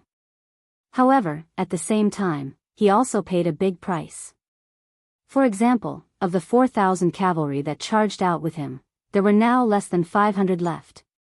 Moreover, all of them were injured. Some were only holding on with their last breath. Even if their injuries were healed, it was impossible for them to gallop on horseback. After paying such a huge price, the results were satisfactory. Not only did they break through the camp of Yi Erqiang's 30,000 cavalrymen and force them to retreat, they also attracted the attention of 11,000 cavalrymen from the Turf Kingdom. Furthermore, they were able to keep a close eye on them, preventing them from being distracted. Facing 11,000 with 4,000, and being surrounded, Tong Long wasn't made of iron. The cavalry he brought weren't all as brave as he was. During this period of time, there were two huge dangers. However, one of them was blocked by Zhao Xing and the remaining 1,000 cavalry. When the second danger came, the new Army 1st Cavalry Division's 1st Regiment commander, Wu Ba, brought 2,000 cavalry and blocked it. With the appearance of two reinforcements, the pressure on Tong Long decreased by a lot. Just as they were about to charge out and kill their way out, another 3,000 Turpan cavalry came and joined the encirclement. At this point, Tong Long had already restrained 14,000 Turpan cavalry. This was already more than a third of Daiqin's forces. Another 3,000 cavalry surrounded them. No matter if it was Tong Long, Zhao Xing, or Wu Ba, their faces all became ugly. After exchanging glances, they all raised their heads and laughed out loud. Good, since that's the case, let's fight to the death. At most, we'll be men again in 18 years. Tong Long's wild laughter sounded so heroic and heroic in the night. That's right. 18 years later, we'll be heroes again. But even if we die, we can't let our enemies have an easy time. Next, let's see who kills more people. Leader Wu Ba also had a crazed smile on his face. This time, he brought a whole 2,000 cavalry over. However, there were less than 100 people left by his side. According to the rules of the army, when an army lost more than half of its members, they should retreat from the battlefield. However, his entire army was almost wiped out. Seeing the soldiers who had followed him for so many years leaving one after another, Wu Ba only had one thought in his mind, and that was to avenge his fallen comrades. He wanted to kill as many people as he could. Only then would he have the face to see his comrades who had left before him after he went to the Yellow Springs. Let's fight, who's afraid of who? Zhao Xing, who was the weakest in terms of personal strength but also had the guts, also roared. This was completely different from his usual scholarly side. From this, it could be seen that the cruel and bloody battlefield could change a person. Zhao Xing wasn't much better off. Of the last 1,000 cavalry he brought, there were less than 200 left. Luckily, because he joined the battle late, he only had a blade wound on his body. The three generals looked at the enemies surrounding them. At this moment, they no longer cared about life and death. In their eyes, there was only one word: revenge. At this point, the Turpan army wasn't much better off. Of the 14,000 troops, there weren't even half left. However, there were still over 5,000 people left. The ones surrounding them were still the few hundred 5-star army who were on the verge of death. They still held a significant advantage. General Tong, who was in charge of surrounding the 5-star army, stared with his eyes wide open. He was truly shocked by the performance of Tong Long and the others. He originally thought that with several times the number of the enemy and the fact that they were surrounded, it shouldn't be a problem to deal with the enemy. However, after fighting for so long, not only did he suffer heavy losses, he even suffered more than the enemy. This made him feel extremely humiliated. Now that he saw the enemy still shouting while surrounded, how could he let it go? He immediately pointed his saber forward and shouted, "Go, kill them all, kill them all. Kill!" General Tong was angry. The cavalry below took advantage of the fact that they had more people. After a loud shout, they all charged forward. At this moment, swords flashed and war horses galloped forward. A life and death battle was once again played out. Relying on the advantage of numbers, a 5-star army cavalry would often have to face 3 to 4 enemies or even more. In such a situation, death was inevitable. The only difference was how many enemies they could kill. With the thought that killing one was enough and killing two was worth it, the 5-star army cavalry soldiers didn't care about life and death. With the determination to fight to the death, they didn't defend and launched a final attack on the Turpan cavalry. Their morale was still high and they waved their sabers resolutely. But after all, they weren't made of iron. After using up most of their strength, the sabers in their hands gradually lost control. Even the horses under their butts were letting out muffled snorts. That was a sign that they were about to use up all their strength and were about to lose all their strength. However, at this moment, no one cared so much. When all the soldiers were prepared to die, in their eyes, death was no longer that scary. In their eyes, there was only killing the enemy. Only killing the enemy. In the face of death, the hundreds of soldiers of the 5-star army burst forth with their greatest potential. Many of them weren't killed by the Turpan cavalry, but by the exhaustion of their bodies. In the end, they couldn't even ride their horses and fell to the ground, unconscious. Among them was Commander Tong Long. When he launched the counterattack, he was the one who took the lead. Relying on his own bravery, he swung his saber almost instinctively, cutting down 4 sturdy Turkmen cavalrymen. When he swung his saber for the 5th time, due to the decrease in speed, it was finally blocked. Under the powerful rebound force, he lost his balance and fell off his warhorse. Commander. Tong Long's fall from his horse attracted the shouts of more than 10 soldiers who saw this scene. This shout also greatly stimulated the other 5-star army cavalry soldiers. They charged forward as if they had gone mad. Some of them didn't even have the strength to hold their sabers, but they still used their bodies to open up a path of blood. It was all for the sake of protecting Tong Long, who they didn't know whether he was dead or alive, from being trampled and killed by the Turpan cavalry. However, there was a limit to their madness, especially when they didn't have the strength to do so. As more and more 5-star army cavalry fell to the ground, the encirclement of the Turpan cavalry became smaller and smaller. In the end, Wu Ba and Zhao Xing were surrounded in an extremely small area with less than 50 cavalry soldiers.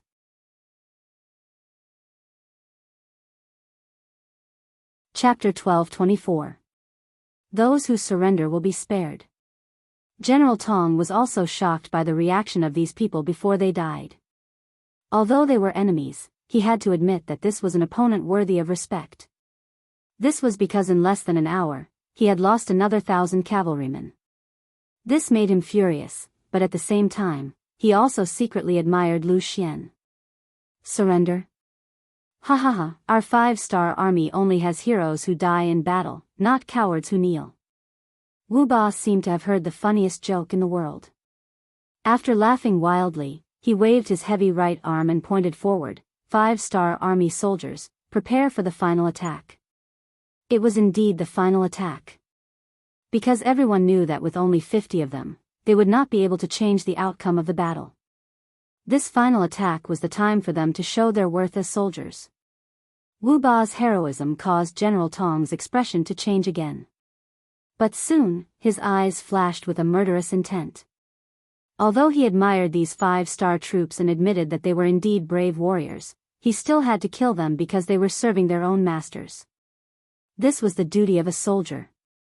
Everyone, get ready to charge. The battle was about to start. There was no doubt about the outcome. With 4,000 soldiers fighting 50 cavalrymen, and 50 cavalrymen covered in wounds, there was no doubt about the outcome. Wu Ba and General Tong raised their sabers. At the same time, Wu Ba and General Tong did the same thing. The night breeze seemed to sound the horn for the final charge. The sabers of the two generals fell at the same time, and all the cavalry prepared for the final charge at the same time. Xiu xiu xiu. Xiu xiu xiu. Right at this moment, the sound of arrows piercing through the air rang out. Then, from the periphery of the battlefield, behind the Turpan army, came a series of battle cries. The sound of horse hooves stomping on the ground reverberated into everyone's ears. The new army cavalry reinforcements had finally arrived. It was the commander of the 3rd Cavalry Division, Lei Chuandang. This irascible and loud general was also very brave. The moment he appeared behind the Turpan cavalrymen, he started killing them. A huge hole was easily torn open by him. "You guys follow me to block them. The rest of you, kill these people. Kill them." At this moment, General Tong was also infuriated. 14,000 men against only half of the enemy. Yet, there was still no result after so long. This made him feel humiliated and angry at the same time. At this moment, he didn't give the order to retreat. Even if he were to die, he wanted to kill off the 5-star army that gave him a headache and made him respect them. Protect the leader. When the 50 cavalrymen heard the battle cries outside, they couldn't help but tremble. A wave of energy instantly filled their bodies. They then formed an encirclement, surrounding Wu Ba, Zhao Xing, and Commander Tong Long, whose fate was unknown. Kill. Arrow formation, charge with me. Lei Chuandang had completely forgotten that as a divisional commander, he couldn't rashly enter the battlefield. Thinking of his comrades, he brandished his massive saber and descended like a god of death. None of the Turkmen soldiers who stood in his way could withstand a single blow from him. Lei Chuandang was the tip of the arrow, and in a short period of time, he killed his way out. Coincidentally, he ran into General Tong, who was just as angry. When two kings met, there was only one person left. Without saying a word, the two of them immediately started fighting. Lei Chuandang's moves were grand. His saber, which was wider than a normal saber, was wielded with vigor. General Tong, who was favored by General Dai Qin, wasn't a good-for-nothing. He used his curved saber with great dexterity, always using 4 ounces of force to deflect Lei Chuandang's huge force and looking for an opportunity to counterattack. On the surface, the two of them were evenly matched, and it would be difficult to determine the victor in a short period of time. However, only General Tong himself knew how much pressure he was facing at this moment. Every time his curved saber clashed with Lei Chuandang's saber, his arm couldn't help but tremble. After a while, the area between his thumb and index finger that was holding the saber was already dripping with blood. Let go. Lei Chuandang, who was anxious to save his comrades, didn't hesitate to use his strength. Another ferocious slash, like a tiger descending the mountain, clashed with General Tong's curved saber. Just as he said, the other party's curved saber trembled and fell to the ground. Succeeding in one strike, Lei Chuandang didn't hold back and swung his saber again. General Tong, who had lost his weapon, quickly dodged and fled. If it was under normal circumstances, he might have been able to dodge. However, he was on a war horse. He dodged to the side, and the war horse didn't have the ability to do so. With one strike, the war horse fell to the ground, and General Tong also fell to the ground. Kill. Following closely behind Lei Chuandang, the cavalry of the 5-star army in the arrow formation immediately spurred their horses and walked past him. General Tong managed to dodge the first and second slash, but he didn't manage to dodge the third and fourth slash. Just as he got up from the ground, he was turned into a target by the 5-star army's cavalry. His body was cut beyond recognition, and he died with blood all over his body. Lei Chuandang didn't care whether General Tong was dead or alive. He had confidence in his comrades behind him. At this moment, his attention was completely focused on the front. He still had to save his comrades. Even if there was only a 1% chance, he had to give it his all. Charging with all his strength, a huge opening appeared in front of him. Lei Chuandang finally reached the center of the encirclement in the shortest time possible. When he arrived, he saw 6 cavalry in the uniform of the 5-star army. They were all covered in blood, and their faces looked as if they were ready to die. "Good brother, I'm late." When he saw that there were only 6 cavalry, Lei Chuandang, a hot-blooded man, couldn't help but cry.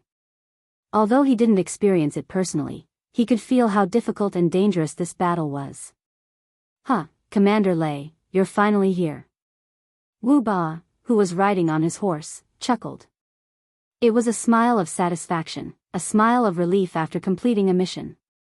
Because of this, he breathed his last breath and fell to the ground from his horse. "Quick, save them. Zhao Xing, who was beside Wu Ba, immediately shouted. Following that, a group of shouts resounded in the encirclement.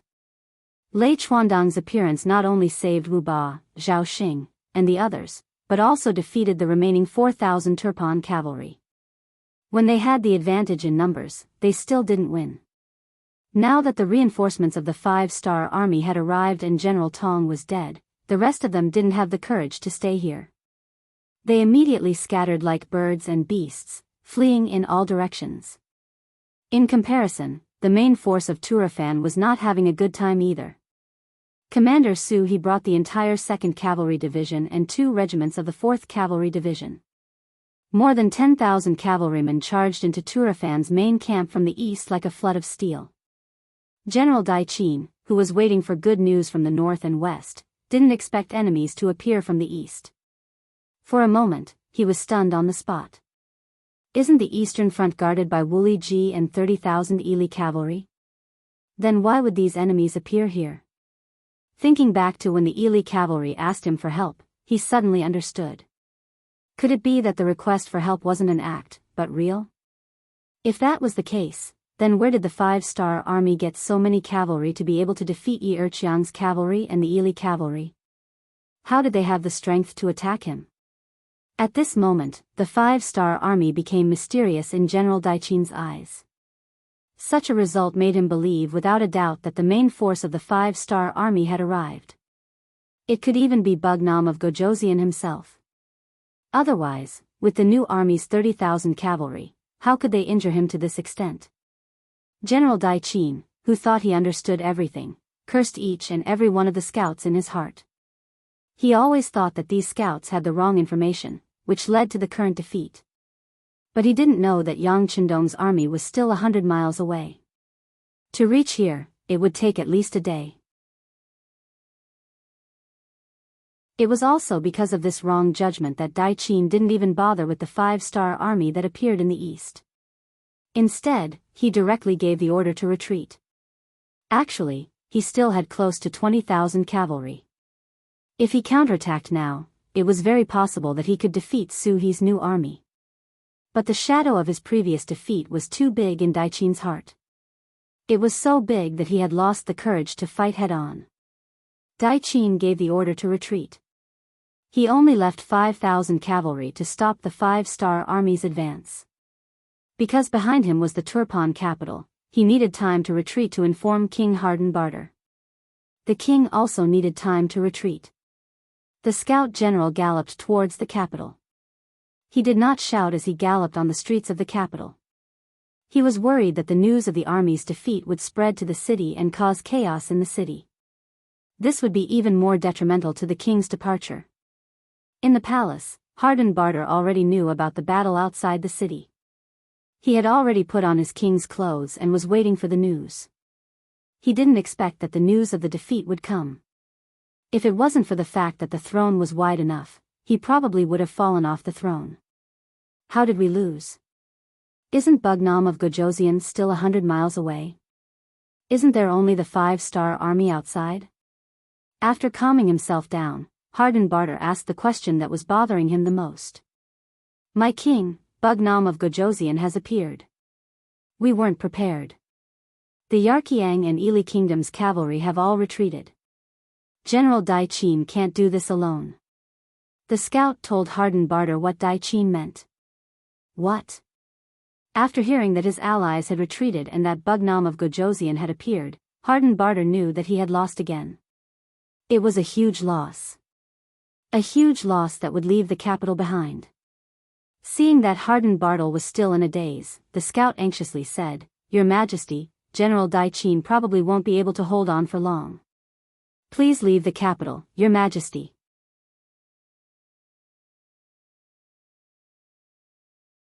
Chapter 1225. Yes, leave this place immediately, leave this place. Even though he was unwilling, Hardenbarter didn't want to be a captive. If he lost the capital, he could still take it back. However, if he was captured by the 5-star army, there would be no chance for him to make a comeback. Luckily, he was prepared.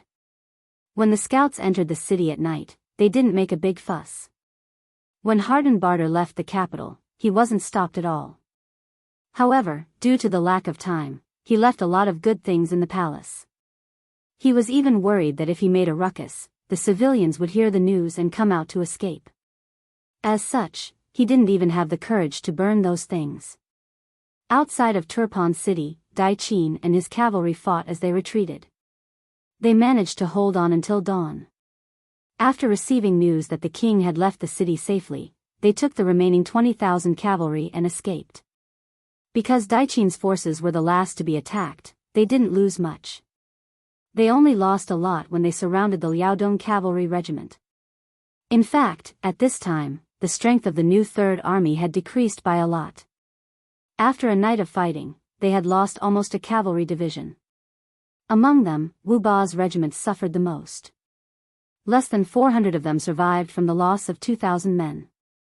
Half of them were seriously injured and would have to withdraw from the army even if they recovered. Needless to say, the Liaodong cavalry regiment was even worse.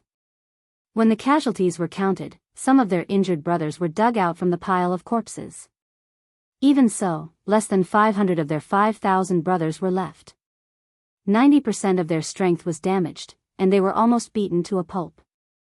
Of course, after paying such a huge price, it wasn't like they didn't gain anything. On the contrary, they gained a lot. The most direct result was that they took down Turpan City. Occupying this place meant that they had the foundation and strength to rule everywhere. Secondly, there were many good things in the palace that had been taken by the Five-Star Army for their own use. Their initial estimated value was around 5 million taels of silver, which was enough to make up for all the losses of the Five-Star Army in this battle. Not to mention, most of the civilians in the city were also trapped by the Five-Star Army. When they woke up, they were still Turkmen, but when they woke up, they were already captives of the Baiming army. After a bitter battle, they managed to capture over 20,000 people and tens of thousands of war horses. Among them were the 5,000 war horses that Dai Qin had given to Wu Liji under pressure. Because Wu Liji was in a hurry to escape, they were all captured by the Five-Star Army. With less than 40,000 cavalrymen, they managed to defeat 100,000 cavalrymen of the Alliance Army. This was no small miracle. When Yang Chendong received the battle report on his way here, he couldn't help but smile. Very good, the new army is good, the Liaodong cavalry is even better. Men, tell everyone to hurry up and get to Turpan as soon as possible. This was not because Yang Chendong wanted to see the fruits of victory earlier. He was worried that once the three allied forces found that their opponents were less than 40,000 people after daybreak, and the number of people after a hard battle was only more than 20,000, they would suddenly counterattack. If so, everything they had obtained before was likely to be lost. Yang Chendong's worry wasn't without reason. For example, Aleifu of the Yarqiang kingdom also had such thoughts. He even sent people to contact Dai Qin and Wu Liji to discuss whether or not they should attack during the day when the Five-Star Army wasn't stable yet. However, he was mercilessly rejected. Last night, as the first Yarqiang tribe to be attacked, Aleifu of the Yarqiang tribe did feel like he was beaten senseless. Especially after the death of his deputy general, when the morale of the army fell to the lowest point, he immediately made preparations to escape. After running for dozens of li and confirming that there were no pursuers behind him, Aleifu smelled a trace of abnormality. Logically speaking, he had already lost. If it was him, he would definitely bring his troops and attack. There was no reason for him to let them go. However, the Five-Star Army didn't chase after him. What did this mean? There were only two answers.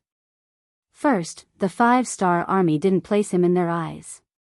Second, the Five-Star Army's strength was insufficient and they couldn't chase after him. As for the first answer, if the Five-Star Army didn't place the 30,000 cavalry in their eyes, he wouldn't believe it no matter what. Then it seemed that there was only the second answer. For this reason, he hurriedly sent out close to 100 scouts to gather information. Very quickly, the news came back. The Five-Star Army's strength was indeed insufficient and they were surrounded by the Turpan cavalry. When he heard this news, Aleifu had an impulse to lead his troops back and deal a heavy blow to the 5-star corps that was looking for trouble with him. He wanted to let them know how stupid it was to provoke him. However, this thought was fleeting. He was thinking of another problem. Once the 5-star army was defeated, the Yarqiang tribe's greatest enemy would be the Turpan kingdom. Since there was such an opportunity, why not sit back and watch the tigers and dragons fight while he reaped the benefits? Due to his selfishness, Aleifu only ordered people to pay close attention to the situation on the battlefield. He himself walked at a steady pace. He wanted to wait for both sides to consume more of their strength. Then, he would appear as the savior and turn the tide. However, Aleifu didn't expect that Wuxia Ji would also be defeated. When he heard from the scouts that the 5-star army had defeated the Yilabali army and launched a fierce attack on the Turpan cavalry, he hurriedly fled. Using a saying from the future, it wasn't that he was useless, but that the opponent was too cunning and too strong. However, no matter what, Aleifu's 30,000 troops didn't suffer any heavy losses. Even last night, he only lost a deputy general and less than 1,000 cavalry. Furthermore, those cavalry were mostly injured from trampling on each other. This meant that out of the 3 armies, Aleifu was the strongest. It was precisely because of this that he made the request to counterattack. Because from all the signs, it seemed like the 5-star army wasn't that strong. When they could fight, they didn't fight.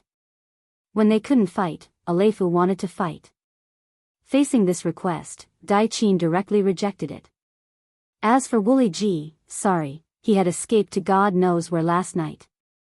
Without any helpers, Aleifu decided to leave after an intense mental struggle. He didn't want to take the risk. More importantly, this risk wasn't worth it at all. If he really defeated the 5-star army and took back the Turpan capital, what could he do? Now was the time for the 3 armies to form an alliance. Could he still occupy their capital and not return it? In the end, Aleifu could only return. This made General Su He, who had been watching them from the city tower, let out a sigh of relief. They had just taken over the city. Now, the city was still very chaotic, and there were even many opposing forces. One had to say that Turpan's foundation was still very strong. Especially those retired soldiers. They didn't die and were mixed in with the civilians. For such experienced veterans, once they were given weapons and had a leader, they would quickly become a very strong force and pose a threat to the 5-star army. With internal problems, Su He didn't want to have any more conflicts with the Yarqiang army. After seeing Aleifu retreat, Su He let out a sigh of relief. At the same time, he said to his 4 division commanders, "Clean up the city, kill those who oppose. Try some of the prisoners, punish those who are guilty and release those who are innocent. Spread the news of the 5-star army publicly, dividing the land to stabilize the morale of the army. Educate the prisoners, if they have relatives in the city, make use of them and try to make them work for us. Calculate the resources obtained from the war, unify them and look after them strictly. Clean up the palace and prepare for the arrival of the king." A series of orders were given out by Su He. The machine that was the new army started to operate quickly. Everyone was 100% focused. Even though many people were tired after fighting for a night, when they thought about the arrival of Bugnam of Gojoseon, they were full of energy again.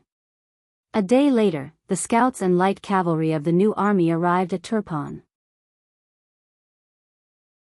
Su He, who had been worried about a counterattack, was relieved. On the morning of the 3rd day, Yang Chendong brought 20,000 Mongolian soldiers and the Far Eastern Army's 1st Cavalry Division to Turpan. After more than a day of preparations, the security situation in the city had become much more stable. After a series of orders were issued, especially after the public policy of distributing land was implemented, the Turpan people who were originally worried about not having enough food to eat and clothes to wear in the future were much calmer. As a result, more than 3,000 people came to inquire about the situation. Perhaps they wanted to ask about it themselves, or perhaps it was their friends and neighbors who wanted to ask about it.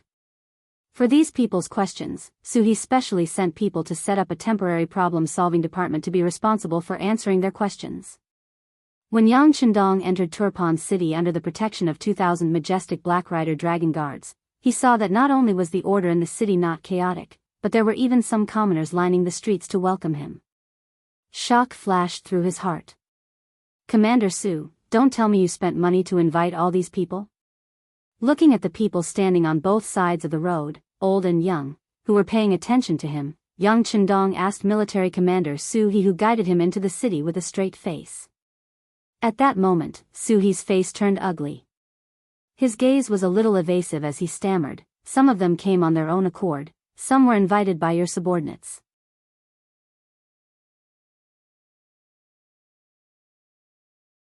Chapter 12:26. Well, at least you're honest. But don't do this kind of thing in the future. You've been with me for a long time, so you know I'm not a person who likes to pretend. I believe that if we really make these people live better and more peaceful than before, they will sincerely welcome us one day. Yang Chendong didn't blame Su He for this matter, but it was necessary to remind him. As the saying goes, subordinates follow the example of their superiors. Once he started the trend, the people below him would definitely follow suit. Not only would it be easy to corrupt the social atmosphere, but it would also be a huge waste of manpower and resources. Yes, seeing that Yang Chendong wasn't really angry, Su He felt relieved.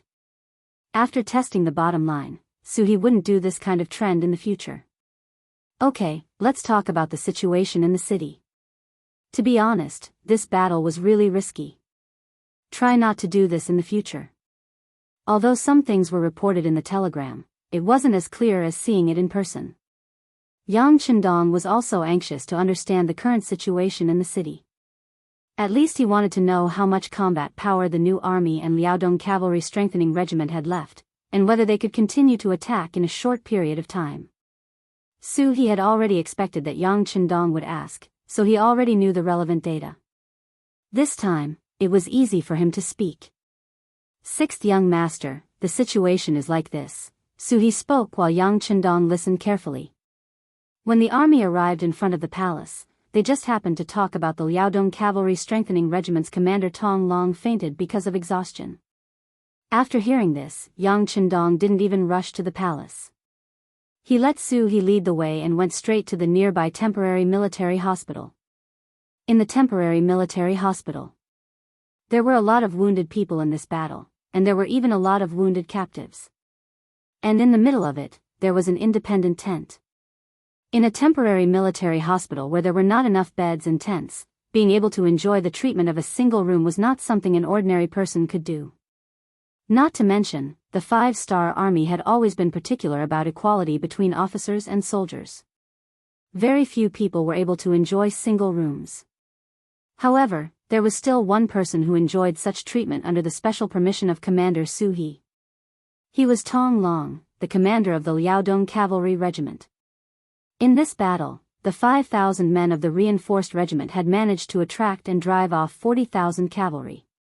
It was also because of their sacrifice that they were able to achieve such a great victory in Turpan City. Not only did they capture countless prisoners, but they also gained a lot of money and rations. It wasn't an exaggeration to say that the reinforced regiment had achieved the greatest merit this time. As the commander of the troops, Tong Long had killed countless people until he fell off his horse. It could be said that this battle had shown his might and prestige. It was not an exaggeration to say that his name could be described as having outstanding military achievements. After a day of rest, Tong Long had recovered a lot of strength. Not only could he eat by himself, but he could also get out of bed and walk. If it wasn't for the strong request of the military doctor, he probably would have returned to the army. When talking about the army, the two people lying on the bed and sitting on the side who came to take care of him were both silent. This battle was indeed a victory, and the Liaodong Cavalry Regiment had achieved a great merit because of it. However, the losses were also huge. Out of the 5,000 cavalry, only 500 survived. Among them, 200 were too heavily injured and would probably not be able to fight on horseback in the future. With such a huge loss, Tong Long and Zhao Xing in the single room didn't know how to face it. They didn't know what to say. Logically speaking, when the army had fought to this extent, even if they were to immediately disband, no one would say anything. If they couldn't even gather enough people to form a normal battalion, how could they talk about a reinforced regiment or an independent army? Vice Commander Zhao, do you think our reinforced regiment will be disbanded because of this? Lying on the bed and frowning, Tong Long had a glimmer of hope, but at the same time, he was also worried. When Zhao Xing, who came to take care of him, heard this, he first raised his head, then shook his head. Commander, don't think about these things. This time, no matter how you look at it, we did a great job, so we shouldn't be disbanded. Haha. Zhao Xing's answer clearly didn't dispel Tong Long's doubts. He smiled bitterly and said, "You already said it, so it shouldn't be. It seems like there's a high chance that we'll be disbanded. But that's also true. We're a surrendered army. When they agreed to let us form our own regiment, it was probably because they considered that we wouldn't be able to adapt. It was also to show others. Now, our soldiers are all gone, so we can openly disband. But this way, I'm afraid we'll have to be separated. To be honest, Vice Commander Zhao, the feeling of commanding an army with you is really great. I really like it. I'm also willing to work under you." Zhao Xing raised his head. He wanted to say something, but in the end, he closed his mouth. Regardless of whether it was him or Tong Long, they didn't have any foundation in the 5-star army. If they had to be connected, it would be that they were friends with Bai Shuang, the commander of the 4th Regiment of the 1st Cavalry Division. But distant water couldn't quench a present thirst. Furthermore, he was only a regiment commander. Although he was in the world's #1 cavalry division and his regiment was more valuable, he was still far away from them. Even if he was right in front of them, would he be willing to speak up for them? They didn't have any connections with the higher-ups. If this happened in Baiming, needless to say, their reinforced regiment would definitely be disbanded. Perhaps they would give them another position because of their contributions, but needless to say, it wouldn't be as important and independent as before. After all, a surrendered general was a surrendered general. Today, the 5-star army surrendered. Who knew if other people would surrender tomorrow? In the ward, there was a period of silence. After some time, Zhao Xing finally couldn't help but ask, "Commander, tell me the truth, do you regret it? This time, we've sacrificed our entire reinforced team just for this victory."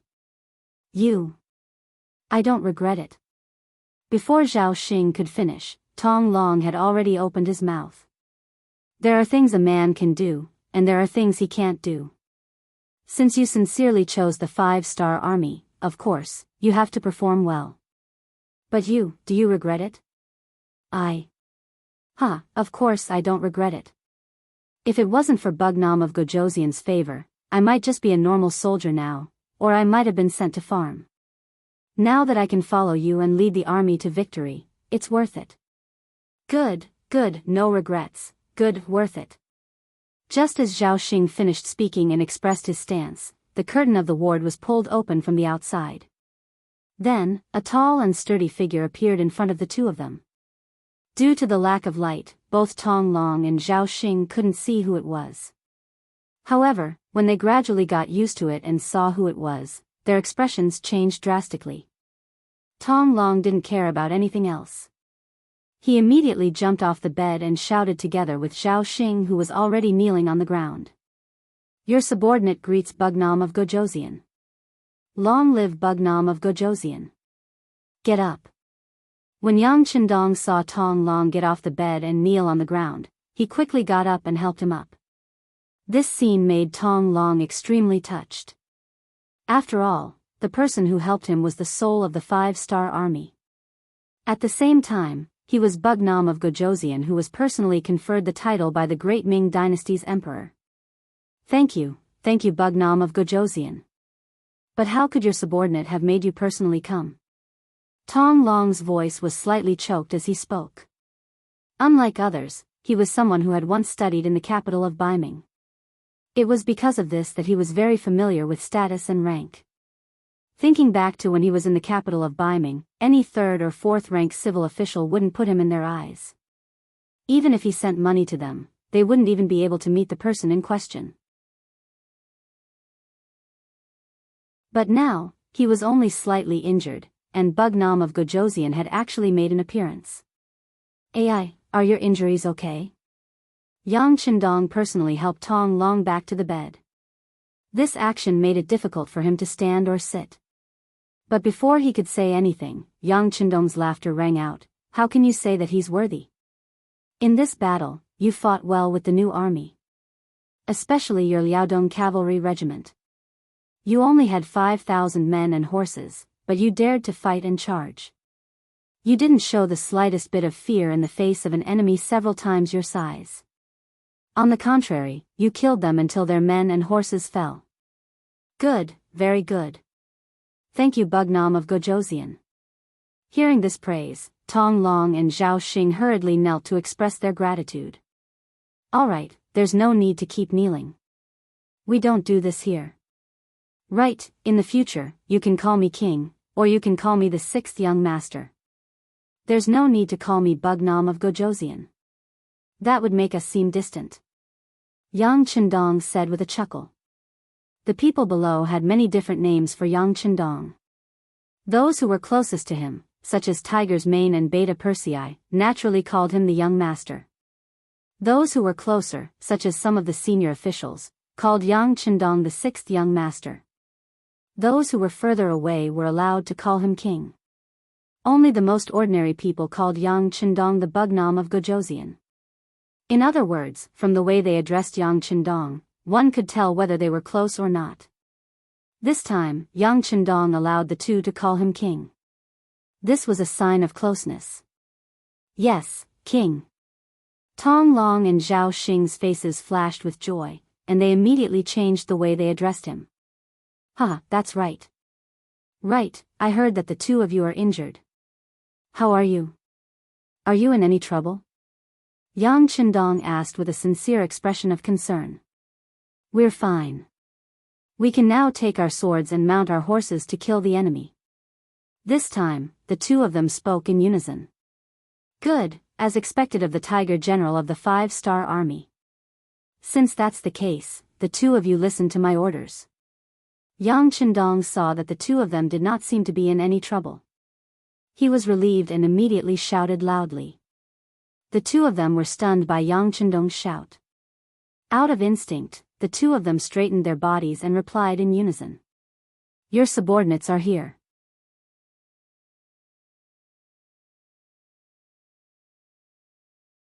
Chapter 12:27. Yang Qindong's gaze swept across the two of them, before he said, "In view of the outstanding performance of the Liaodong Cavalry Regiment in the attack on Tuliefan City, they will be awarded a first-class merit.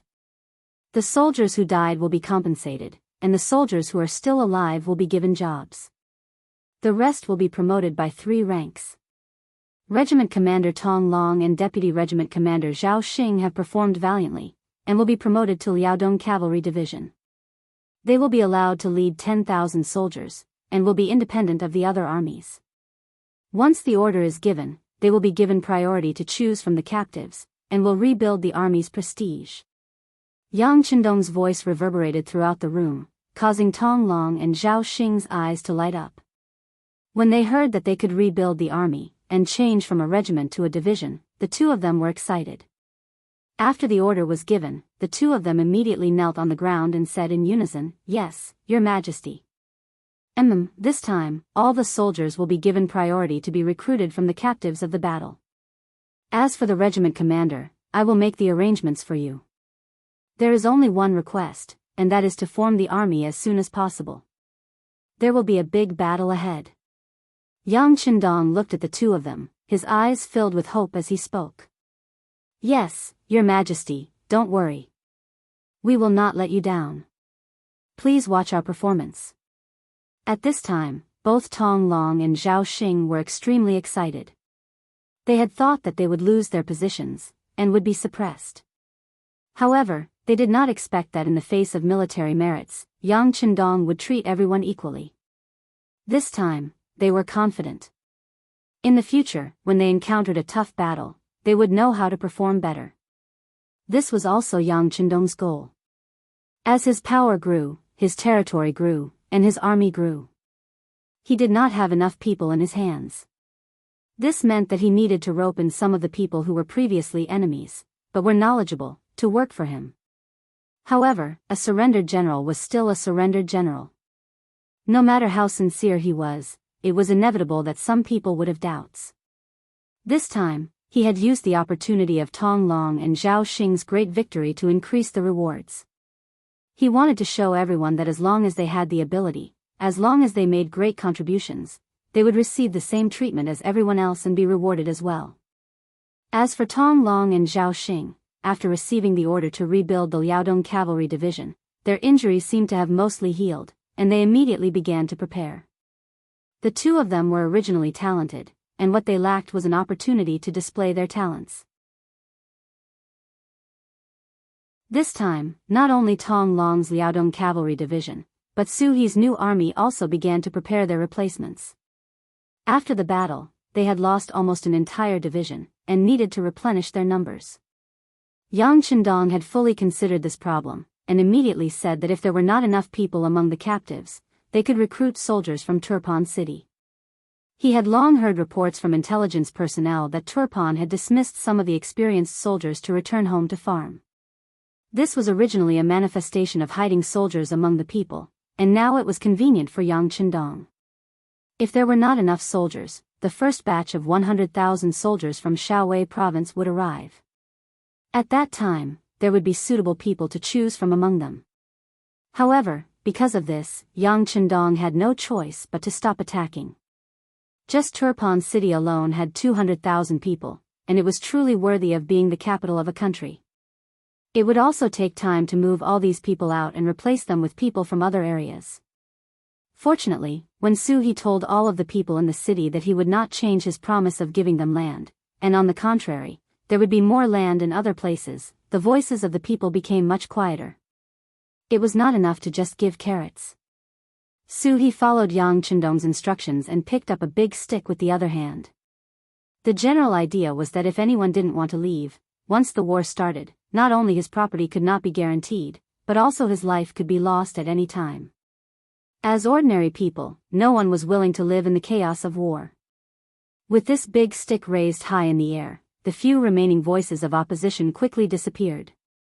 Now, they only needed to wait for the first batch of 100,000 soldiers from the Japanese Empire and 200,000 people from other regions to arrive. Then, they would be able to gain a firm foothold in Turpan City and start conquering the entire Ili province. In front of Turpan City, every day, countless people of various races could be seen passing by. On both sides of them, there would always be many soldiers protecting them. On the city gate tower, Marquis Wuxia Chronicles' brows were tightly knitted together. His heart was like a stormy sea rolling over and over. Once upon a time, Chronicles had looked down on Yang Chendong.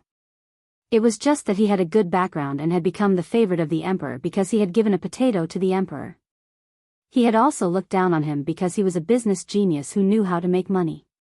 But no matter what his identity was, in the eyes of a general like Chronicles, he was just a weak young master who only knew how to talk. If he wanted to, he could trample such a person to death at any time. But suddenly, the Tumu Fortress incident had put Yang Chendong at the heart of the struggle.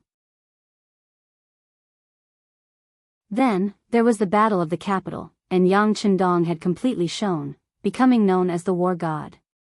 From then on, when Chronicles looked at Yang Chendong, there was not only jealousy and envy in his eyes, but also a trace of fear. Until now, Yang Chendong had become the Bugnam of Gojoseon. Although he had made progress, he was just a Marquis Wuxia.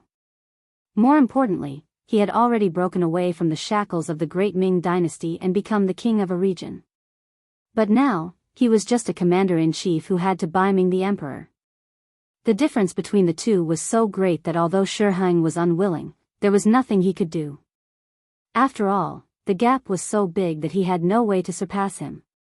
When the Battle of Origin City began, Chronicles thought that the opportunity had come, but he did not expect that he would fail at the last step.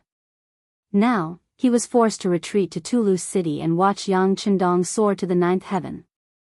The gap was getting bigger and bigger, and Chronicles' resentment in his heart was getting deeper and deeper. Now, he just wanted to have a chance to defeat the five-star army and prove that he was the best general in the great Ming dynasty.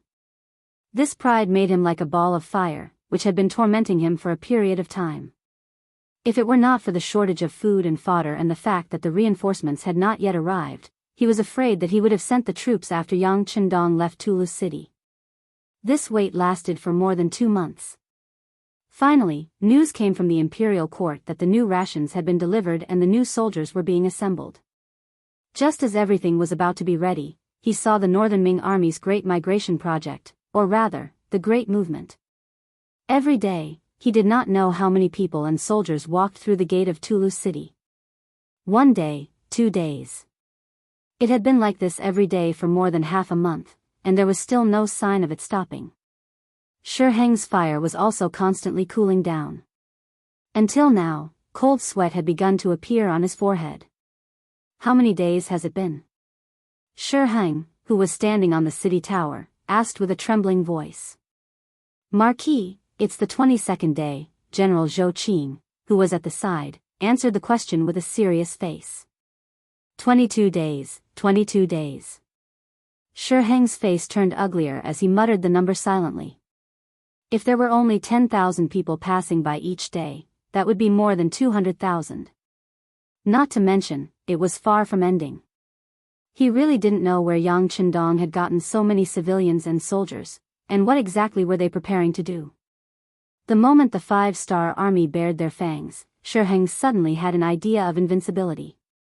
He did not even dare to think about it. If the target of these soldiers and civilians was Tulu City, would he still be able to defend it? Or rather, how long would he be able to defend it? Just as Shi Heng's face was filled with thoughts, another group of cavalry and infantry walked through Tulu City with a bright five-star flag. They seemed to be intentionally demonstrating their power. Coincidentally, Shi Heng caught sight of them as they passed by the city walls. Is that ancient river? When Shi Heng looked up, he saw a handsome general in armor walking less than a mile away from the city. Seeing that figure, Shi Heng's squinted eyes suddenly widened. Yes. I think so. Zhou Qing recognized the person at a glance. It was General Ancient River, a former member of the 10,000 prefectures. As a former colleague, he couldn't be more familiar with him. But when he noticed Shi Heng's tone, he quickly changed his words and spoke in an uncertain manner. He doesn't look like he is Ancient River. Didn't he already surrender to the five-star army? What is he doing here? When Shi Heng saw that Gu He, who was riding a warhorse, was approaching the city gate tower, he involuntarily took half a step back even though he was standing on the city gate tower. He spoke with an anxious expression in his eyes. The person below the city was indeed Ancient River. But he was no longer Baiming's 10,000 prefectures general, but he was now the commander of the five-star army's new 1st Cavalry Division. The order was issued half a month ago by Yang Qindong himself. The new 5 armies were established. After the new 1st Army, the new 2nd Army, and the new army, the new 5 armies were established. Moreover, it was the former commander of Baiming's 10,000 prefectures general, Shi Wanshan. When this news came out, many people's jaws dropped. It was also because of Shi Wanshan's sudden promotion that it attracted a lot of speculation. On the contrary, no one cared about why the new 4th Army didn't exist. They didn't know the plot in Yang Qindong's heart. He wouldn't allow anyone to steal the name of the new 4th Army, not even himself. The five-star army's expansion and the establishment of a new army were no longer a secret. For the new commander position, many people were secretly moving around. Some of them wanted to command more troops and earn more merits. Some of them were selfish and wanted to be in a high position with more power. They could always do more things that benefited themselves.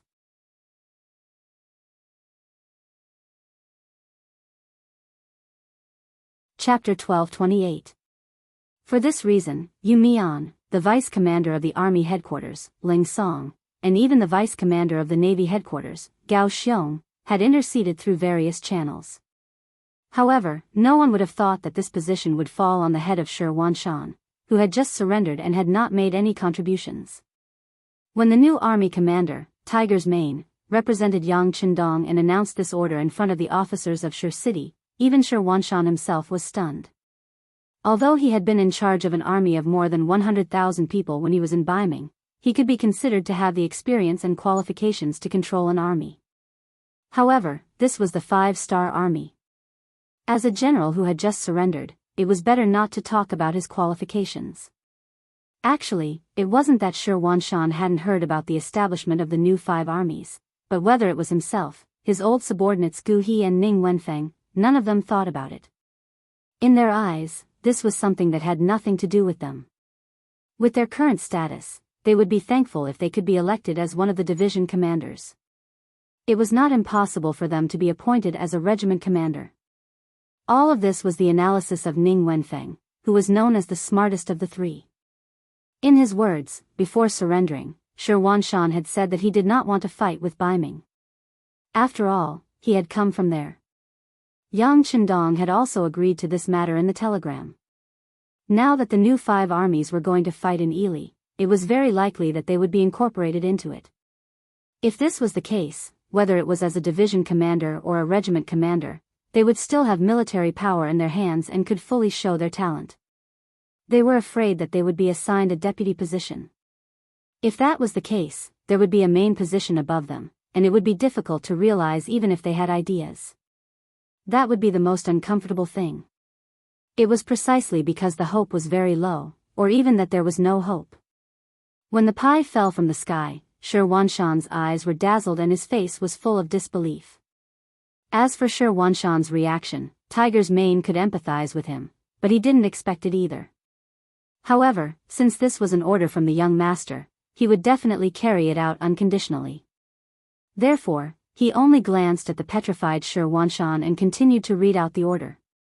Order: Ancient River is the commander of the 1st Cavalry Division of the new 5 armies, Li Yu is the commander of the 2nd Cavalry Division, and Meng Chao is the commander of the 3rd Cavalry Division. Each division has 4 regiments, each regiment has 2,000 soldiers, and each regiment has 400 soldiers. Each regiment has 8,400 soldiers. At this point, Ancient River and the other 2 were also excited. They never thought that they would actually become a division commander. That meant that they could command close to 10,000 cavalrymen. However, no one noticed that one of the officers was clenching his fists, revealing the nervousness and unwillingness in his heart. This person was none other than Ning Wenfeng, the former head of Beiming's Wanquan Du Si. In the Wanquan Du Si, Shi Wanshan was in charge of the overall situation. His breadth of mind also allowed him to have talent in this area. In terms of martial prowess, Ancient River was naturally the most outstanding. It wouldn't be an exaggeration to say that he was a fierce general. However, when it came to the smartest person, the one who could understand the intentions of the higher-ups the most was definitely Ning Wenfeng. Most of the time, this Ning Wenfeng acted as Shi Wanshan's military advisor. This time's appointment was already beyond his expectations. Shi Wanshan was actually the commander of an army, and Ancient River was the commander of the 1st Cavalry Division.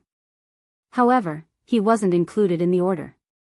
Could it be that Bugnam of Gojoseon wanted to separate the 3 of them and not let them work together? But if that was the case, why did he give out the positions of commander and commander? He couldn't figure it out, he couldn't figure it out. Ning Wenfeng shook his head and his face was a little pale. He was thinking that as the positions changed in the future, he was afraid that the gap between him and Shi Wanshan and Ancient River would become bigger and bigger. After a long time, the relationship between the brothers would not be the same as before. Just as Ning Wenfeng lowered his head and thought about this, Lieutenant General Tiger's man, who was standing on the stage, announced that after the Battle of the First City, Yang Qindong was promoted to Lieutenant General. Not only that, but Leng Song and Gao Xiong were also promoted from Major General to Lieutenant General. Leng Feng's Army and Navy Division commanders were also promoted from Senior Colonel to Major General. The only difference was that the commander of the new 2nd Army, the commander of the new army, Su He, and the commander of the 1st Cavalry Division, Tianhu, were still Major General. Yang Qindong wanted to use this method to tell the world that the Tiger's man of the new army was different from ordinary commanders. He was the leader of all commanders. He opened his mouth and said, Ning Wenfeng is the commander of the infantry division of the new 5th Army, 4th Division, with a total of 15,000 soldiers. Wow! There was an uproar. A commander could command 15,000 soldiers. Except for the earliest Imo Bay division, it seemed that not many people could enjoy this kind of treatment. But now, Ning Wenfeng had such achievements without doing anything. What kind of person was he? For a time, many people's eyes searched the crowd. At this time, Ning Wenfeng did not hear this at all. He was still entangled in Yang Chendong's purpose. He believed that his ability was not worse than anyone. It was just that his previous superior was Shi Wanshan, his own big brother, so he was embarrassed to take the credit. Since it was to measure talent, why didn't Bugnam of Gojoseon see his talent? Was it because he was too low-key? Ning Wenfeng, who was still thinking, did not know that Tiger's man had just announced his new appointment. He also did not know how many people were envious of him at this time. It was not until a burning gaze fell on him that he woke up from a dream. Then, Ancient River, who was beside him, gently nudged him. "Hurry up and thank him with us." Before he could figure out what was going on, Ning Wenfeng was gently pulled out of the group by Ancient River. Then, they all gave a military salute that was not very standard. Ning Wenfeng, who had already walked out of the group, was still a little confused. He still did not understand why he stood out. Until Tiger's man on the stage said again, "Everyone is a talent personally appointed by Bugnam of Gojoseon. I hope you will not let down this expectation. Also, considering that the new 5 armies have just arrived and have not made any achievements, our ranks are lower. Among them, Commander Shi Wanshan will be a senior colonel, and the other 4 division commanders will be colonels. I hope that the next time we meet, you will be promoted to major general and senior colonel like the other armies." After saying this, Hu Mang looked expectantly at the 5 people who had stepped forward. In fact, how could he not want to contribute his troops and give it his all? How could he not want to fight on the battlefield and establish meritorious service? But who asked him to be Yang Chendong's most trusted person? He wanted to stay in the first city and build it like an iron bucket. "Okay, you can go and prepare. The soldiers can be selected from the Han army, the Mongol tribe, and the small Japanese army that has just arrived. The preparation time is half a month, and then we will send them to the inner area." After saying this, Tiger's man waved his hand. Immediately, the dust settled on the high-ranking officials of the new 5 armies.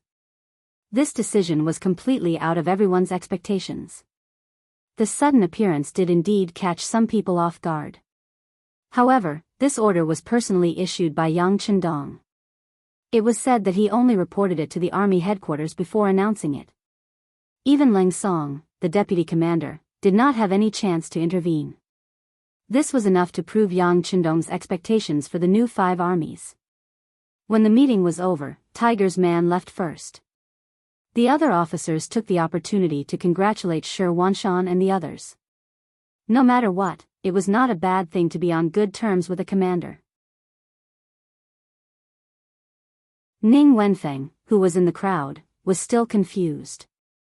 Facing the congratulations of several officers who he did not even know the names of, he only smiled and cupped his hands. When the people around him gradually decreased, Ancient River gently pulled him, then said with a smile, "What's wrong, Commander Ning? Are you not happy to be in command of 15,000 infantrymen? Why don't we change it?" "What? Command 15,000 infantrymen? What's going on?" Ning Wenfeng was completely confused. His face was full of doubts and puzzlement. He didn't know that Ning Wenfeng had been distracted. He only thought that Ning Wenfeng was sick and wasn't feeling well. He reached out and touched Ning Wenfeng's forehead. Feeling that it wasn't hot, he said, "What's wrong? Didn't you hear when Commander Tiger announced the order just now? You are now the infantry division commander of the new 5 armies, 4th Division." "What?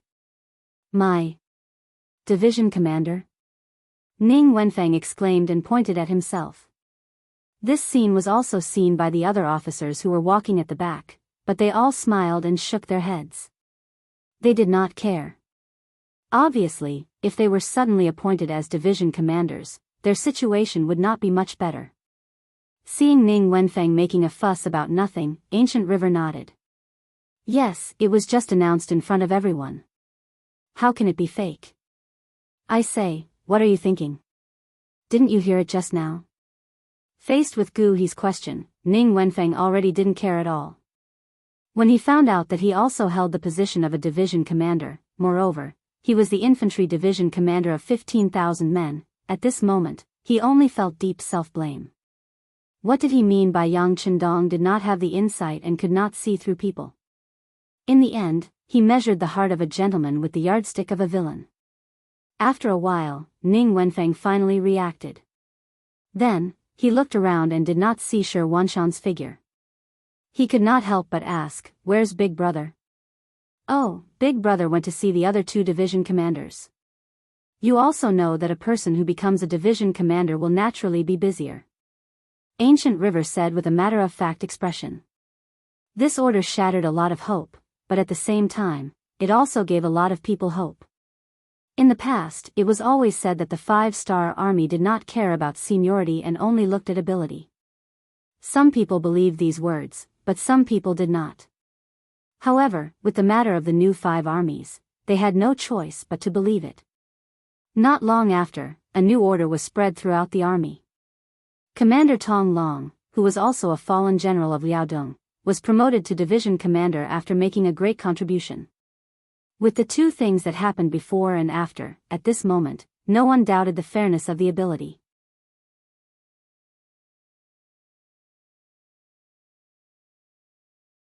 Chapter 12:29. And now, Ancient River appeared alone in front of Toulouse city to demonstrate his power. Previously, he had suffered a lot of grievances in the Baiming army, especially under Shi Heng's command. Now that he was a dragon in the sky, of course, he had to get rid of this mess and let the Baiming army know that he, Ancient River, was a talent that even Bugnam of Gojoseon had his eyes on. Of course, due to the distance, Ancient River did not know that Shi Heng was on the city tower at this time.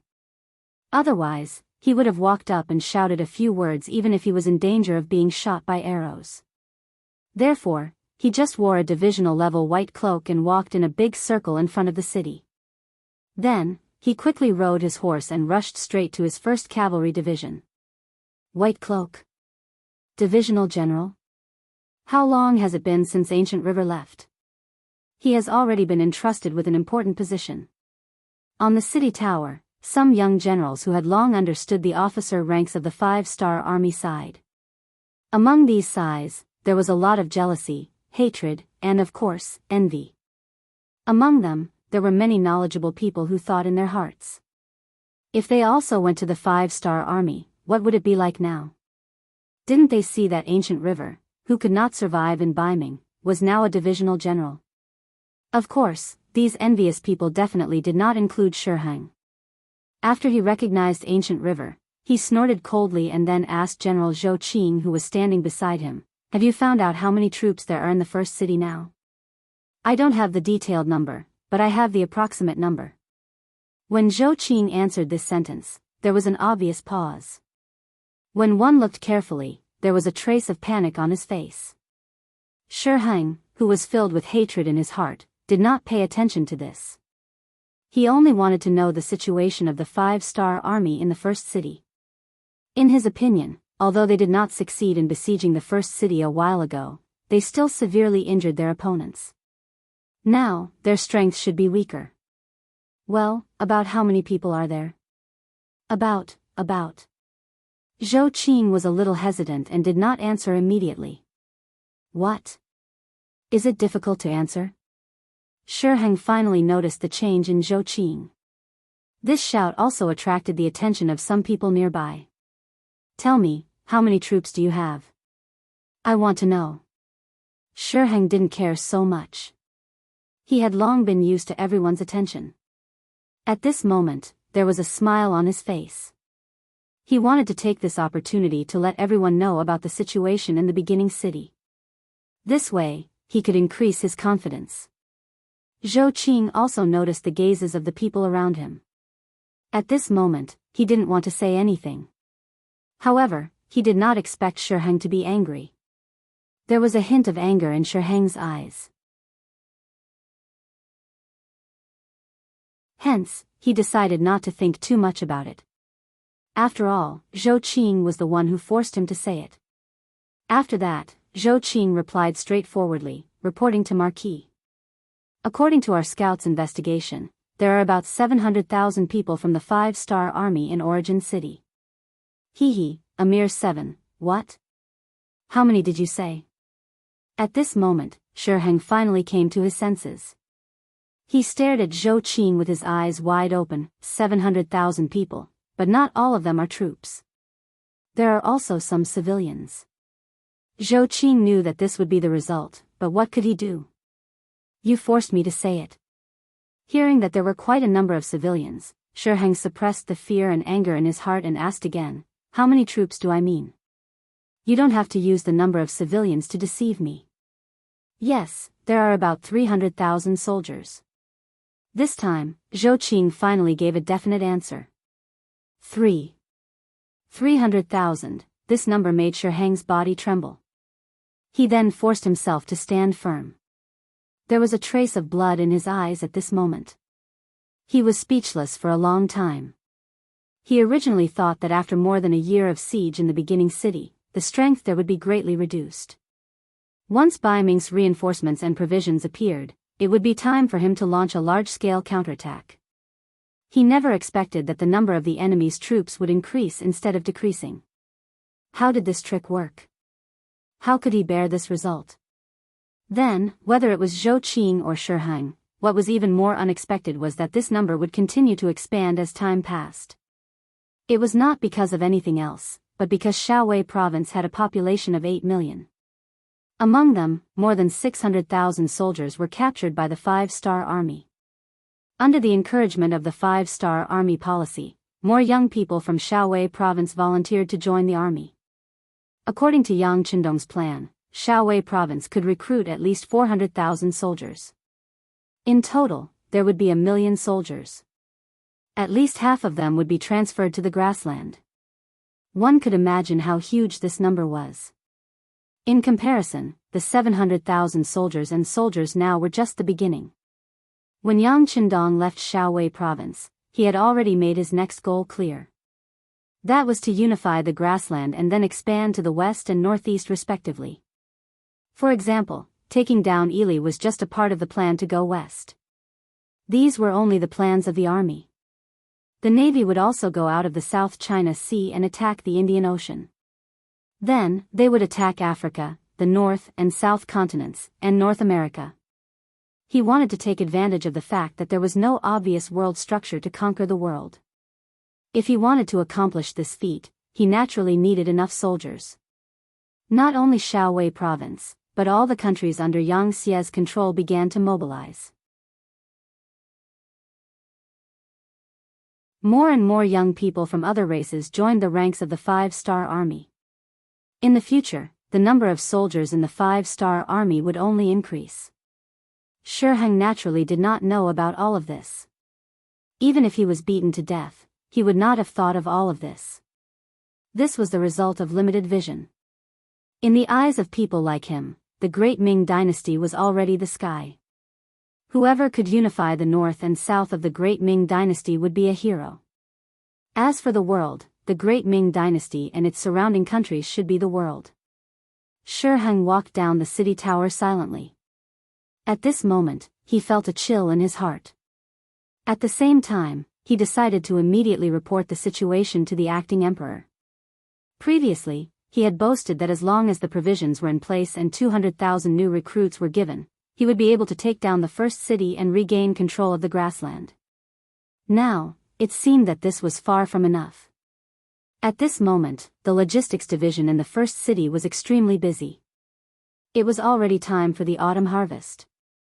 The harvest of the provinces under Yang Xie's control this year was very good, especially after the centralized management of the grain fields. After the centralized planting, not only did it save more effort and people, but the amount of grain harvested was also 20% more than in previous years. This 20% should not be underestimated. It would increase the food for millions of people. This also indirectly made the army's work of collecting grain more smooth. Carriages and loads of provisions were piled up in the granary that had been prepared long ago in the first city. More new foreign troops from all over the world had also gathered here. As the head of the logistics division, the number of soldiers that Yang Si needed to be allocated to him had reached a terrifying 300,000. Just this alone had made many officers envious. Even the commander of the new army, Tiger's Mane, had come to Yang Si more than a few times. The general idea was to ask him to leave enough soldiers for himself. Of course, the quality must be guaranteed. That's right, the new army was going to be rebuilt into a new army group. The position of the group commander was naturally Tiger's Mane. According to the plan given by Yang Qindong, the three armies under his command were the 101st, 102nd, and 103rd armies, as well as a direct division of the army group. Each army group would be divided into 4 divisions, and each division had 4 regiments. A division would have 8,400 people, and an army group would have 33,600 people. In addition to the 3 armies, a direct division would have 10,000 people. In this way, the new army group would have 118,000 combat troops. If the logistics, medical personnel, and headquarters personnel were included, the total number would be more than 120,000. From one army group to an army group, there were many areas that needed to be reformed, and the number of officers that needed to be used was even more. It was not something that could be completed overnight. This time, Tiger's Mane had informed Yang Si in advance so that he could leave behind more troops that were good at fighting. Even Tiger's Mane had made a move, let alone others. For a time, Yang Si, who was only a division commander, became a hot steamed bun in everyone's eyes. Countless people came to ask for advice. However, with the example of Yang Lu, Yang Si was able to stay true to his heart. He knew how to balance the 4 sides and supplement the strengths of the troops to complement each other. For example, in the past few days, after receiving the telegram from the 6th young master, Yang Si immediately made arrangements. He immediately arranged for the 1st Army, 2nd Army, and the new 5 armies, a total of 3 armies of more than 100,000 people to move from the first city to the Yilili district. Under Yang Qindong's orders and Yang Si's leadership, the original 1st Reserve Division was disbanded, and its division commander was allowed to be the commander of the 1st Army of the Outsiders. Under his command were the 301, 302, 303, and 304 divisions. The original 1st to 5th divisions were disbanded, and the original 1st Division commander Nyo Duo was promoted to the commander of the 2nd Army. Under his command were the 305th, 306, 307th, and 308th divisions. Among them, the 1st Army of the Outsiders was the first to leave the first city, and the vanguard had already arrived at 8 Mile City. Then, it was the 2nd Army of the Outsiders, followed by the new 5 armies, Ancient River, and the others that Shiheng had just seen. It could be seen that this time, Yang Qindong was determined to solve the problem in one battle. He would not allow some places to be reversed. This time, he would use the situation of the army to completely occupy and control that area. After sending out 3 armies, Yang Si still had to help form a new army. In addition, he had to start forming the 3rd Army, the 4th Army, and even more armies. It had to be said that the pressure was still very great. However, Yang Si, who had great power in his hands, was both painful and happy.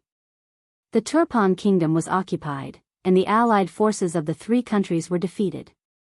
When the news spread to the entire Ili district, the crowd was in an uproar. Many people were shouting in their hearts that the wolf was coming, but for a moment, they were somewhat helpless. In particular, the 3 kings of this area felt even more pressure. In addition to arranging their troops tightly and recruiting soldiers, they also sent people to Turpan City, wanting to solve the problem in this area by asking for peace.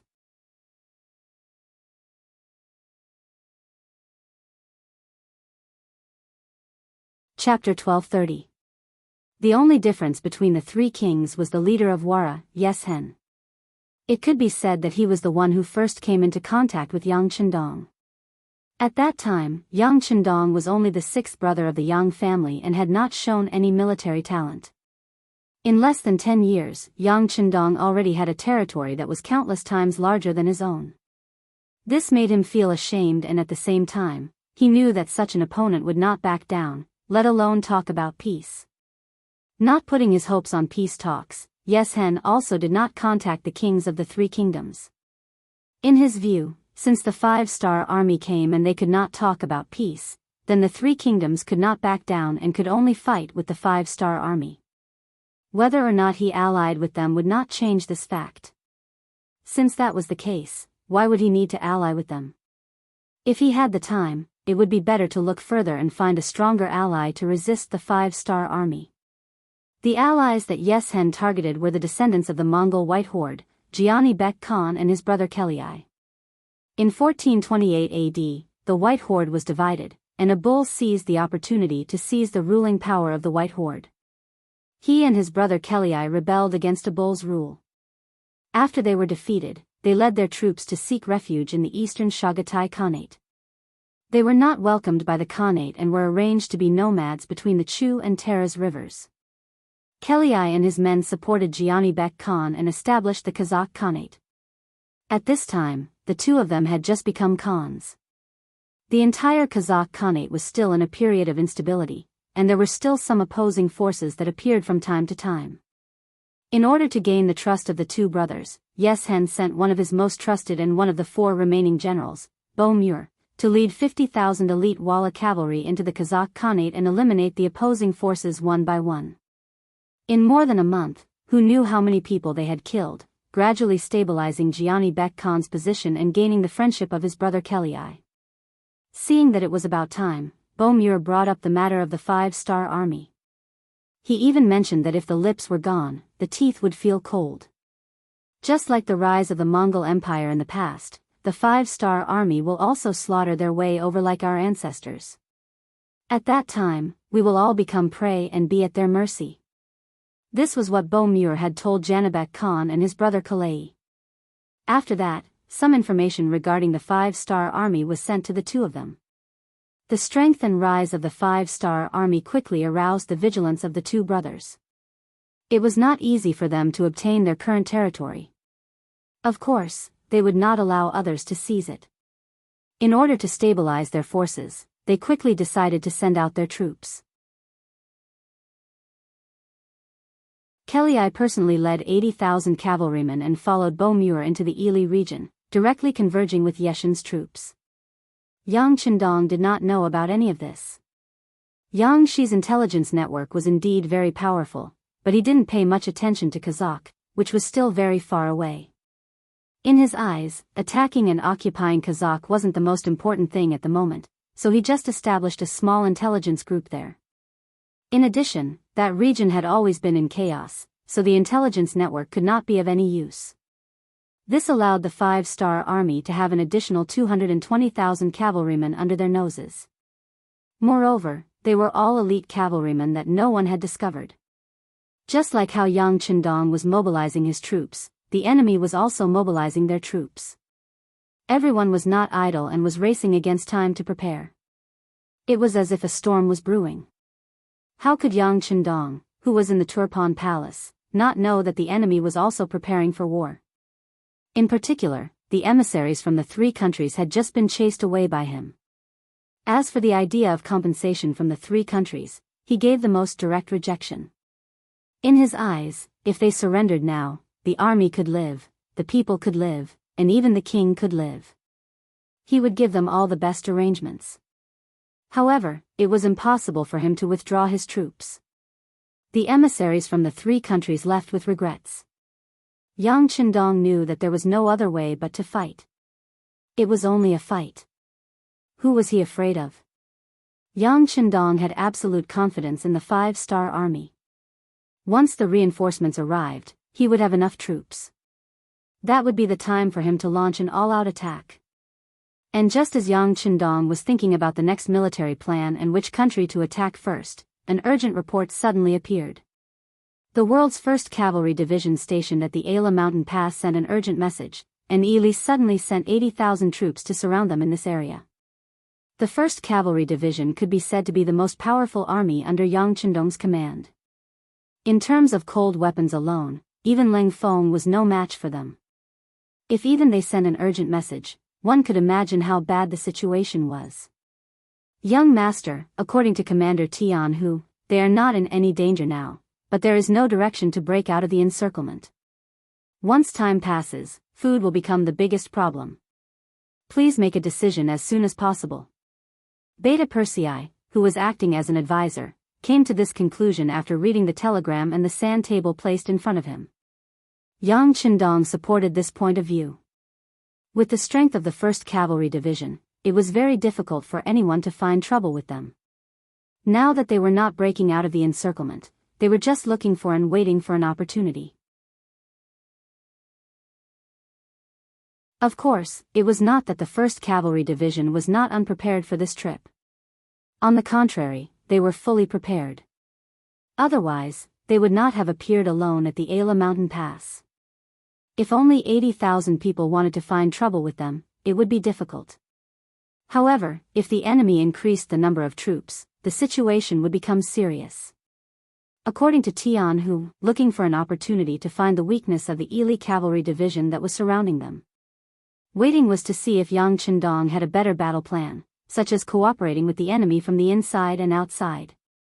If the 5-star army could send a large number of cavalry to support the 1st Cavalry Division, it would not be difficult to severely damage the 80,000 Ili Cavalry Division. In that case, it would be another great victory. Surrounding them but not attacking? What are they trying to do? Although Yang Qindong agreed with Beta Persei's analysis, there were still some questions in his heart that he could not explain clearly. For example, did the Ili Cavalry Division not know that it would be easy to be attacked from both inside and outside if they only surrounded them without attacking? If they knew and still did this, then what were they relying on? Young master, could it be that they know the power of the 1st Cavalry Division and don't want to take the initiative to attack? They want to wait for us to break out of the encirclement? After all, we are not as familiar with the local terrain as they are. Beta Persei heard Yang Qindong's doubts and expressed his thoughts again. Yang Qindong nodded after listening. We can't rule out this possibility, but we also have to guard against them having any backup plans, such as surrounding them to attack the reinforcements. Beta Persei was startled when he heard this, then said, Young master, are you saying that they are using the 1st Cavalry Division as bait to lure us over and then block our reinforcements? Aren't they a little too bold? Is it? On the battlefield, it's either you die or I live. It's okay to be bold, sometimes you can only achieve great things by daring to think. Yang Qindong laughed, then shook his head indifferently and said, it doesn't matter if they are plotting something or not, since they have surrounded the 1st Cavalry Division, then we have to save them.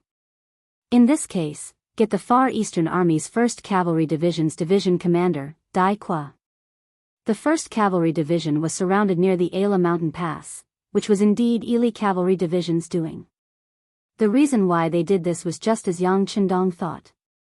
They wanted to attract more 5-star army to appear here and then defeat them one by one. Since there was no possibility for the two sides to solve the problem through peace talks, then the only thing left was to fight. Therefore, Ili Cavalry Division was prepared to make the first move.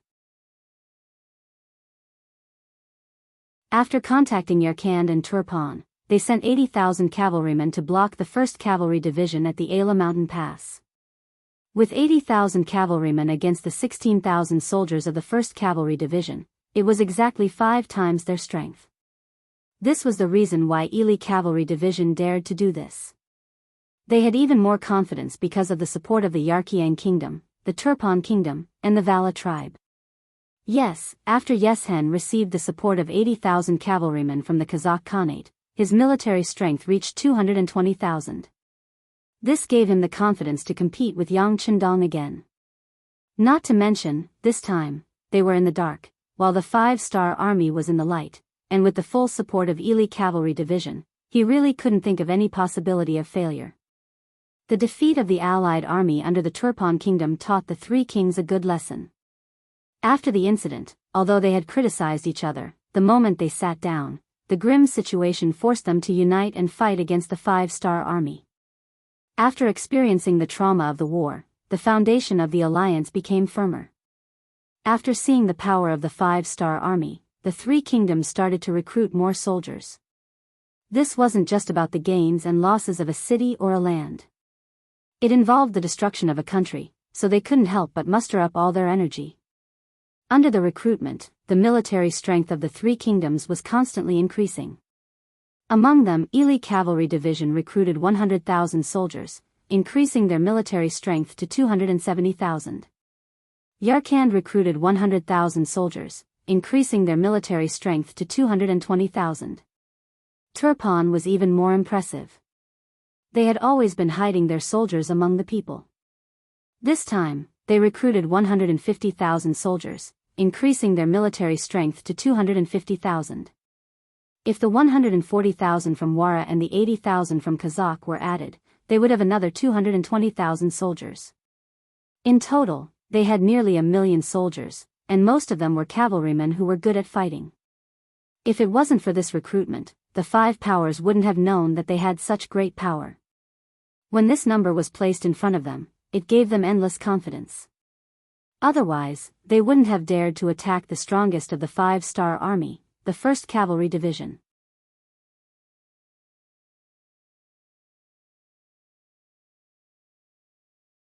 Chapter 1231. In the words of Prime Minister Apu of Ili, if they were to move, they would send out the strongest troops of the five-star army. As long as the 1st Cavalry Division was destroyed, the morale of the five-star army would be affected, and it would be time for them to counterattack. With such a consensus, Ili sent out 80,000 troops to surround the Ayla mountain pass. This was because the other factions were slow in deploying their troops.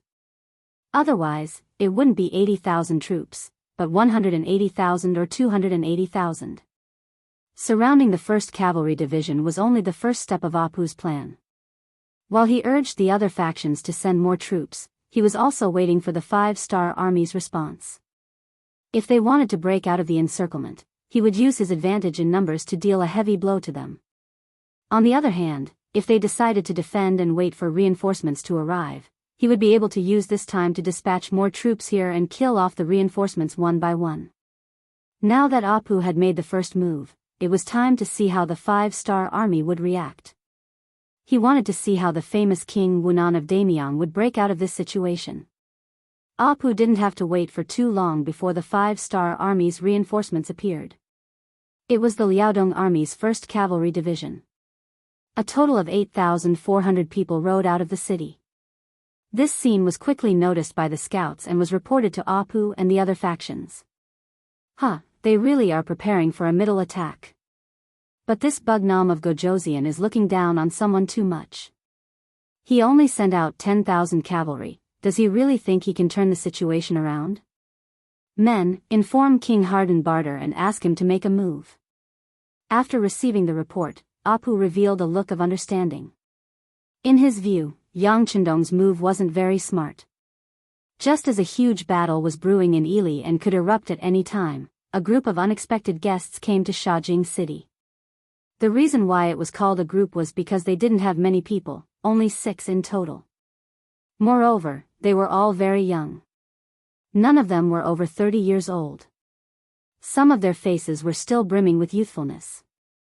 Although they were young and few in number, no one could look down on them because they were all from Crimson City. They also had an identity that countless officials and military officers feared: disciplinary investigators. The Discipline Department was a new department established by the Crimson City City Lord, Yu Qian, after consulting with Yang Chendong. The scope of its management was very similar to the Commission for Discipline and Discipline in the modern era. At the same time, it also had the power of the Military Law Department. Its full name was the Disciplinary Investigation Department. Their duty was to investigate whether any official had colluded with the enemy, betrayed the country, or violated discipline. They were different from the Ministry of Supervision and the Ministry of Anti-Corruption. The corruption and abuse of power of the officials were not within their scope of investigation. What they valued was the integrity and loyalty of the officials. It could be said that this was a department to consolidate Yang Chendong's absolute dominance. This department had just been established not too long ago. In fact, they weren't even fully staffed yet. However, they had already appeared in Jianghu city. From this, it could be seen that they were going to do a big case for everyone to see. At the same time, they were also taking the opportunity to raise the prestige of their disciplinary investigation department. Unfortunately, the new Second Army became the first target of their investigation. When he received the notice from the Crimson City Lord, the commander of the new Second Army let out a long sigh. He knew that the matter of him faking his surrender was not over. Now, what should have come had finally come. When he received the news that the Disciplinary Investigation Department was coming to Jianghu City, the commander of the 1st Cavalry Division, Kang Ji, came to the headquarters of the new Second Army with a face full of anger. The moment he saw Jianghu, he said with a look of indignation, "General, what is this Disciplinary Investigation Department doing? Even the Bugnam of Gojoseon didn't pursue our problem. What do they want to investigate? A straight foot is not afraid of a crooked shadow. If they want to investigate, then let them. We didn't do anything wrong. What are we afraid of?"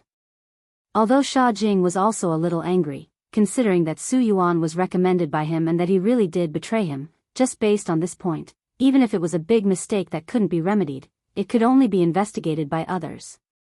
Jianghu's attitude didn't satisfy Kang Ji.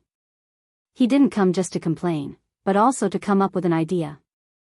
"General, why don't we send a telegram to the king and tell him about this situation?" "No. The 6th young master is now fighting with Ili in the front. We can't be distracted." Jianghu hurriedly waved his hand. He didn't want to trouble Yang Chendong because of his own matter. Although he was a little conflicted this time, why wouldn't he want to clear his name through this kind of investigation? Seeing that Jianghu didn't agree, Kang Ji said indignantly, "But the king knows about our situation. He also said that we were wronged. We are people who have done meritorious deeds." "Okay, Mr. Kang, did you really do something wrong to the king and the 5-star army?" Jianghu asked angrily when he saw that Kang Ji was still pestering him. "Of course not." Kang Ji patted his chest, looking like he didn't have to be afraid of ghosts screaming at his door if he didn't do anything wrong. "Since you didn't do anything wrong, why should we be afraid of investigating? Just let them do what they want. We should still do what we should do."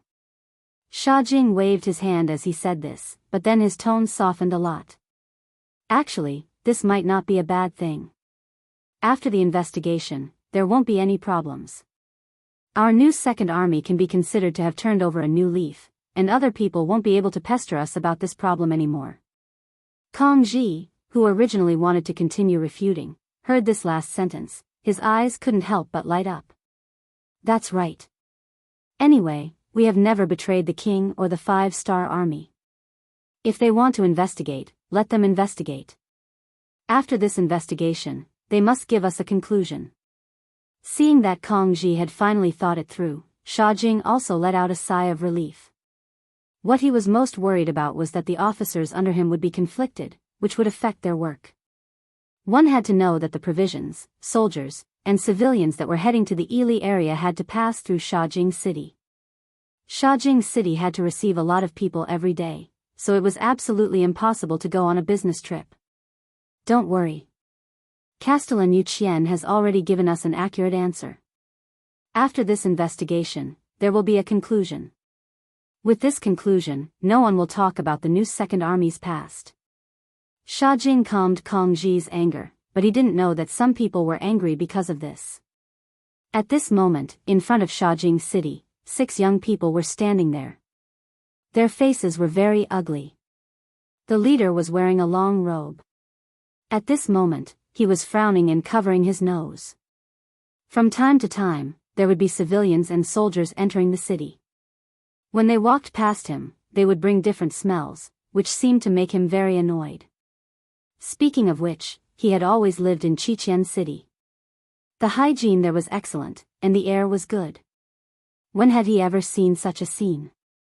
The civilians and soldiers were rushing through the night without the conditions to take a bath, so it was reasonable that there were all kinds of smells on their bodies.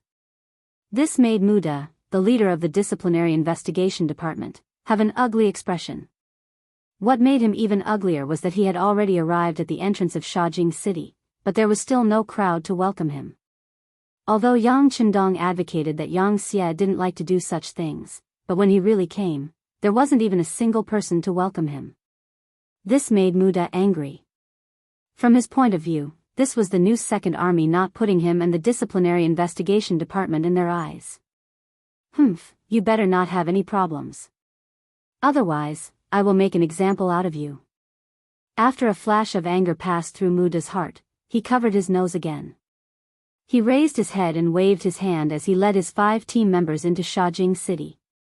In the new Second Army's headquarters, Shajing had just met with a passing 5-star army commander. They discussed how long they would stay here and how much food they would bring with them. After that, a soldier came to report that Muda, who claimed to be from Qiqian City, had arrived at the headquarters and wanted to meet with him. From Qiqian City, and he's a leader? After Shajing heard this, he quickly understood that this must be the group that was investigating him. He immediately said, "Let's go, lead the way." In the reception room of the military headquarters, Muda and his 6 team members had already found a place to sit down. After coming here, they could finally drink tea without having to smell the unpleasant smell. The 6 of them looked much better. Thump, thump, thump. The sound of hurried footsteps came from outside the hall. Then, Shibi, who was wearing a major general's uniform, walked into everyone's line of sight. The moment they saw the major general, the young men in the hall wanted to stand up. However, when their gazes landed on their leader, Muda, they realized that he did not do anything. They could not help but put their raised butts back down. Compared to a major general, they valued the identity of their team leader more. After all, that was the person who could decide their future. Of course, Muda also saw the departure, but because he was angry that the other party did not welcome him, he wanted to show him who was the boss, so he sat down and did not move. She slowly stood up when she was about 5 steps away from him. After he entered the hall, no one paid any attention to him. His heart skipped a beat. He had a feeling that the investigation team did not come with good intentions. Because Shibi had once betrayed the 5-star army, even if it was forced by circumstances, even if it was just an act, in many people's eyes, it was a fact, a part of history. Therefore, he felt guilty and did not reject the investigation team. However, the personal guard beside him didn't think so. Seeing that the 6 guests were still so arrogant even when the military commander was here, he couldn't help but be furious. He shouted, "The military commander is here. Don't you know how to stand up and welcome him?"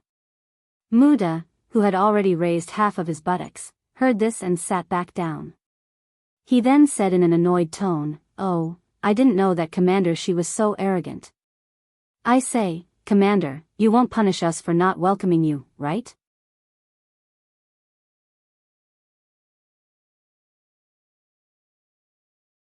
Chapter 1232. Step down. Shibi had a premonition that something was wrong when the guard shouted those words. Seeing that Muda was indeed angry, he hurriedly scolded the guard. Then, he squeezed out a smile and took the initiative to bow and extend his right hand to Muda. "You must be team leader Muda. As the saying goes, a slap doesn't hit a smiling face." The other party was also a major general, so Muda couldn't go too far. He stood up a little bashfully and shook Shibi's hand. "I am Muda, the team leader in charge of this investigation. And, seeing that Commander Shibi is so travel-worn, you must be very busy." At this moment, Shibi didn't look travel-worn at all. He was wearing a brand new Major General's uniform and was abnormally clean. This was what he had just changed into. In his mind, since it was someone from Qi Xian, then it was someone from the headquarters. He should treat them well. That was why he changed into a clean set of clothes. He didn't expect that this would cause Muda to misunderstand. However, Shibi didn't know this. He thought that Muda was being polite, so he told the truth. "It's normal for me to be busy. Just now, I met with a new logistics officer of the 5th Army to discuss the matter of food. That's why I came late." Shibi was naturally telling the truth. However, in Muda's ears, it wasn't the case. A major general actually lowered himself to meet with a regimental officer. Furthermore, he was in charge of logistics. Who would believe this? Muda's first impression was that Shibi was being perfunctory. Oh, so you're saying that Commander Shi is really busy. A regimental officer can waste so much of your time. It seems that there will be battalion and company officers next. Does that mean that in the future, even a small soldier will need you to personally meet him? Muda's words finally made Shibi feel that something was wrong. He originally thought that Muda was being polite. Now, it seemed that Muda was simply looking for trouble. No matter what, Shibi was still a major general. He was used to being dignified. The reason he lowered his head wasn't because of Muda, but because of City Lord Yu Qian. Now that Muda didn't believe him, why should he be polite? He immediately said with a straight face, "Team leader Muda, I don't know what you mean by this. Could it be that the commander couldn't meet the regiment commander? We are all soldiers of the 5-star army, and we are all ordinary members. In the words of the 6th young master, there is no distinction between high and low." The sudden counterattack stunned Muda. The 6th young master's words made Muda's expression turn ugly. There were not many people who could call Yang Qindong the 6th young master. Only some old Yang Xia people and some important people could call him that. For example, Muda could only be called Bugnam of Gojoseon. This was the difference between them. While Muda was still in a daze, the second wave of attacks arrived.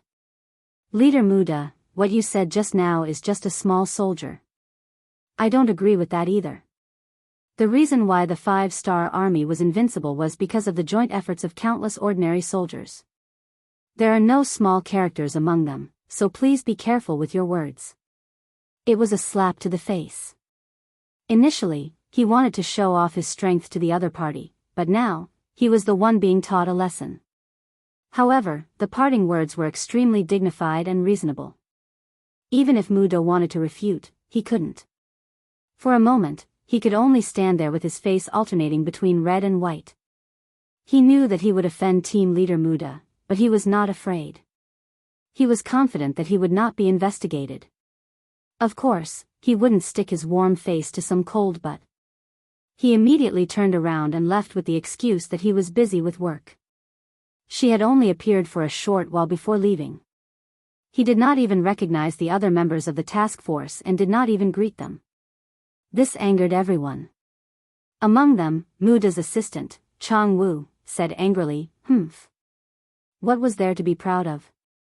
Wasn't he just relying on his status as a commander? Even if you anger us, we'll still investigate you." Yes, investigate him properly. Didn't a dignified commander also do something like defecting to the enemy? At this moment, the other team members also shouted in unison. They had all grown up in Crimson City and had witnessed the process of Yang faction growing from nothing to power. Because of this, they shared the glory and felt that Crimson City being where it was today was inseparable from their hard work. It could be said that these people had already tied the glory of Qiqian City to themselves. This was also the result of Yang Qindong and Yu Qian's discussion. It was to let everyone have a sense of ownership. Only then, could they better protect and develop this place. Under this kind of education, it was extremely successful. Every time the news of the 5-star army's victory spread, the citizens of the city would cheer. However, if there was victory, there would be defeat.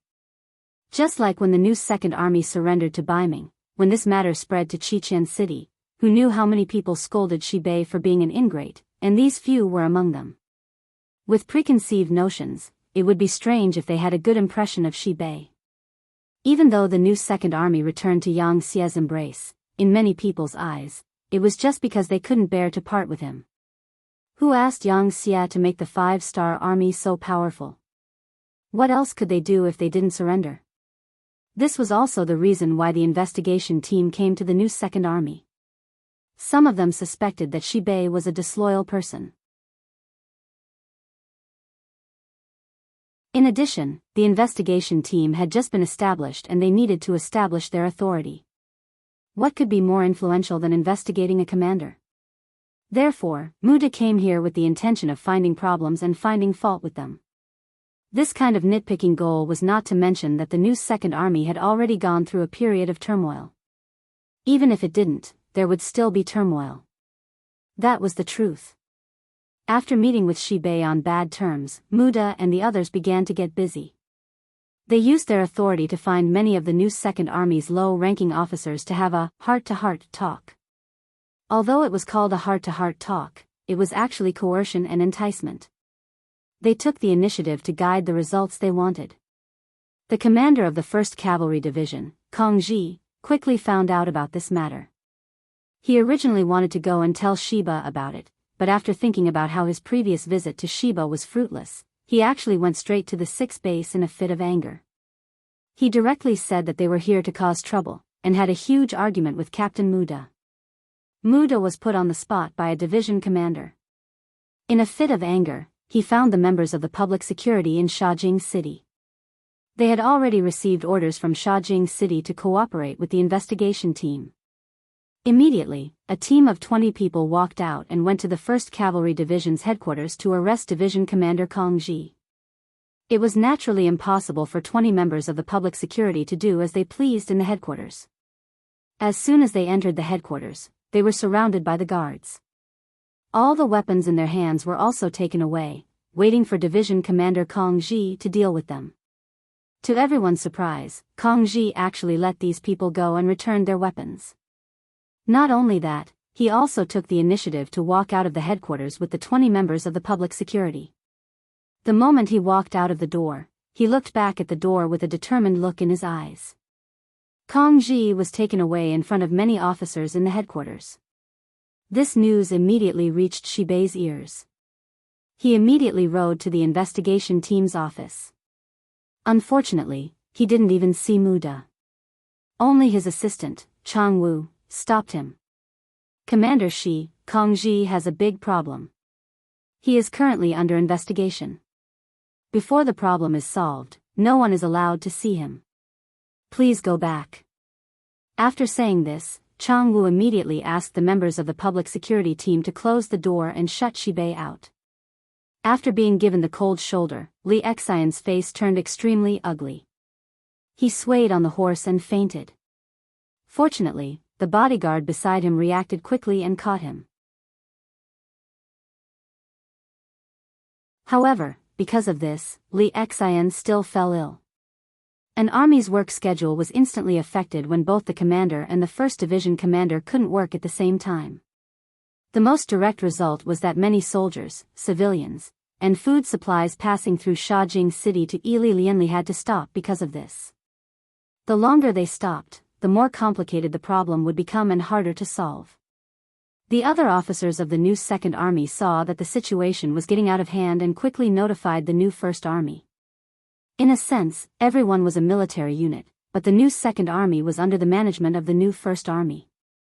In the headquarters of the new First Army, Tiger's Mane's face darkened when he heard about the new Second Army situation. What the hell? Don't they know what time it is? The war in Lianli is at a critical time.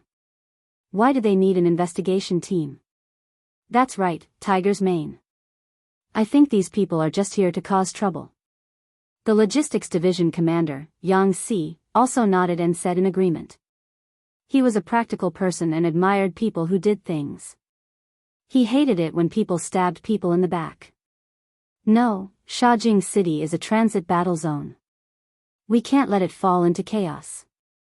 We have to send someone there to solve the problem there. Tiger's Mane shook his head and said as if he had made up his mind. Tiger's Mane, I'll go. Yang Si thought about it and took the initiative to volunteer. Most people wouldn't give face to people from Qiqian City. In the entire first city, only 3 people could give Qiqian Fu pressure. They were Tiger's Mane, Yu Mian, and Yang Si. Needless to say, Tiger's Mane was the commander of the new First Army and would soon be the commander of the new First Army. He was also Yang Chendong's study companion since he was young. No matter which identity he used, it was enough to give the people in the Qiqian City headquarters pressure. However, it was too flattering for him to meet an investigation team as Tiger's Mane. So it was not suitable. Yu Mian was Yu Qian's eldest son and was from Qiqian City. Of course, there was no problem. It was just that the literati's method of doing things was not decisive enough. What Shajing City needed now was a thunderous method to solve everything. It was not suitable for him to go.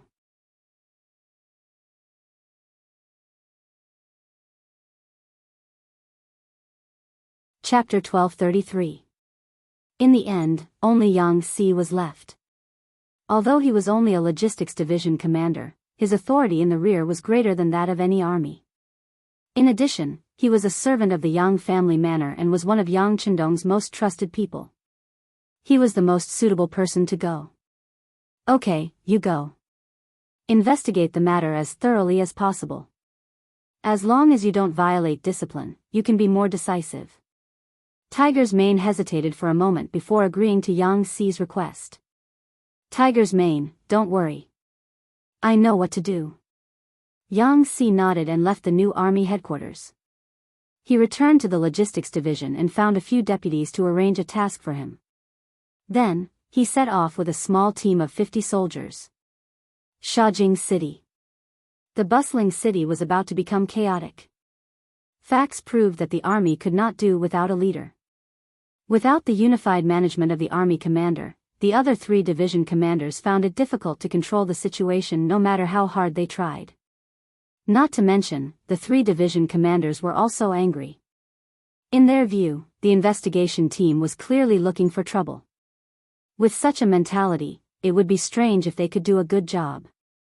For days later, when Yang Si arrived at Shajing City, he saw carriages loaded with provisions stopped in the middle of the street, unable to advance or retreat. With so many provisions placed there, if there was chaos, it would be a big problem.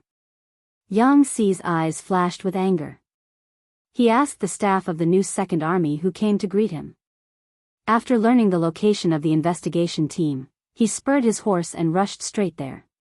The investigation team chose to work in a courtyard in the south of the city. The terrain was remote and there were few people walking around. It was a good place for business. When Yang Si, who was dressed casually, came from afar, he saw 6 members of the Public Security Bureau standing guard at the entrance of the courtyard. Yang Si's appearance also alarmed the 6 members of the Public Security Bureau. When they saw a group of cavalry coming from afar with a murderous aura, one of them turned around and went into the courtyard to report. The other 5 assumed a defensive posture. Who? Yang Si stopped the horse and jumped down from the gate of the courtyard. He didn't even look at the 5 police officers as he strode into the courtyard. Then, 5 figures blocked his path. Who are you? This is a restricted area. No one is allowed to enter without permission. Naturally, the members of Shajing City's Public Security Bureau would not recognize the high and mighty Yang Si. However, their obstruction had infuriated Yang Si. It was said that one's subtlety gradually deepened. He could imagine the arrogance and despotism of the investigation team just by looking at these police officers. He immediately snorted coldly. Humph, get out of my way, or else. What else? Yang Si didn't say, but his bodyguards were already waving the sabers in their hands, looking like they were about to attack. Controlling hundreds of thousands of warriors from various countries and races waiting to be assigned, there were many people to choose from. Yang Si's personal guards were not ordinary people. Just the aura they exuded made the faces of the 5 members of the Public Security Bureau change drastically. Although the other party didn't make a move, they had a feeling that if these people were to make a move, they wouldn't have any power to resist. Get out of my way. Yang Si didn't give the order to make a move. After all, they were Yang Si's people. After saying this, Yang Si strode into the courtyard. He pushed with both hands and the door opened. What he saw was Jianghu and 20 members of the Public Security Bureau blocking his way. When he heard that someone was about to break into the courtyard, Jianghu immediately volunteered to step forward. He was nervous and excited at the same time. He was nervous about who the intruder was and whether or not he would really go crazy and attack them. He was excited because if someone really did that, it would be a provocation to the entire disciplinary investigation department. In that case, they could take the opportunity to reorganize and no one would be able to say anything. With this thought in mind, Jianghu asked preemptively when he saw the door being pushed open and a man in a long robe walked out. "Who are you? How dare you break into the Disciplinary Investigation Department's restricted area? Put down your weapons and surrender immediately, and you may receive lenient treatment when you are sentenced." His loud shout was quite imposing and achieved Sir's intention of seizing people. If it was a coward, they might have been scared silly by this shout. What kind of person was Yang Si? He only had one master, and that was Yang Chendong. The people he usually associated with were at the level of military advisors. Why would he care about a small fry like Jianghu? He glanced at Jianghu casually and asked, "You're the leader of the Disciplinary Investigation Department?" "I'm not." Jianghu answered instinctively, but he seemed to remember something and explained, "I'm." When he heard that the other party was not the leader of the Disciplinary Investigation Department, Yang Si immediately lost interest in the conversation and waved his hand. "Where is your leader? Take me to him." "And who the hell are you?" "Our leader is not someone you can meet just because you want to." Jianghu was a little annoyed that he had been interrupted, so his tone became a little more serious as he spoke. As he spoke, he looked at Yang Si in a provocative manner. "Ha." This time, Yang Si laughed. It was just a meeting with a team leader. He really didn't take it seriously. As long as he was willing, he could even meet the head of the Disciplinary Investigation Department, let alone the leader. His laugh was because he was amused by Jianghu's words. However, this laugh seemed a little guilty in Jianghu's eyes. He thought that the other party was afraid and was trying to cover it up with laughter. "Humph. You don't have to pretend this time. I'm afraid you'll have to talk to me humbly next." While Jianghu was still fantasizing in his heart, Yang Si spoke again. However, he had already put away his smile and his expression became very serious. He said word by word, "Who do you think you are? Get lost."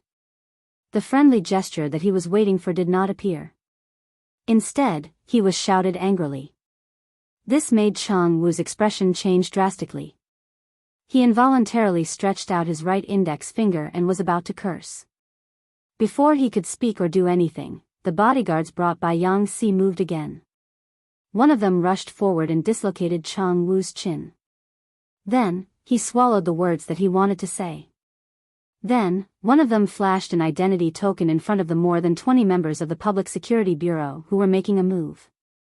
"We're from the Logistics Division of the beginning city. We need to do something here. Get out of the way." The moment the name of the Logistics Division of the beginning city was revealed, the expressions of the more than 20 members of the Public Security Bureau changed drastically. Then, they obediently leaned to the side. Although the military and the Public Security Bureau did not have much interaction, and even a major general did not have any privileges in front of ordinary members of the Public Security Bureau. However, this did not mean that Yang Si did not have any. He was Yang Chendong's servant. At the same time, his logistics division was also responsible for sending backup forces to the local Public Security Bureau.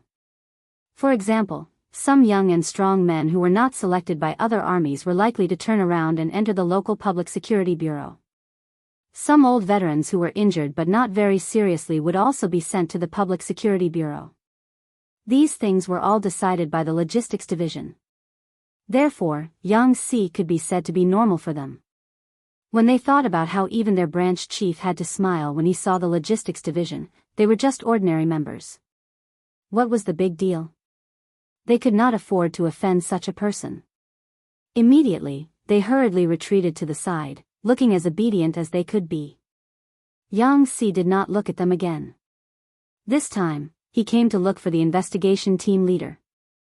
As for other things, he did not care about them. He still strode in and soon arrived at the inner courtyard. He saw an officer in a captain's uniform being interrogated in a relatively spacious hall. Perhaps because they were too focused on the interrogation, those people actually didn't notice Yang Si's arrival. Yang Si also wanted to see how the investigation team worked. He immediately waved his hand and asked the soldiers to be quiet. He stood there and watched from a distance. Speak, Company Commander Li. It's still the same question. When you surrendered to the Biming army, you had no choice. But when you turned around and surrendered to the 5-star army, was it also because you had no choice?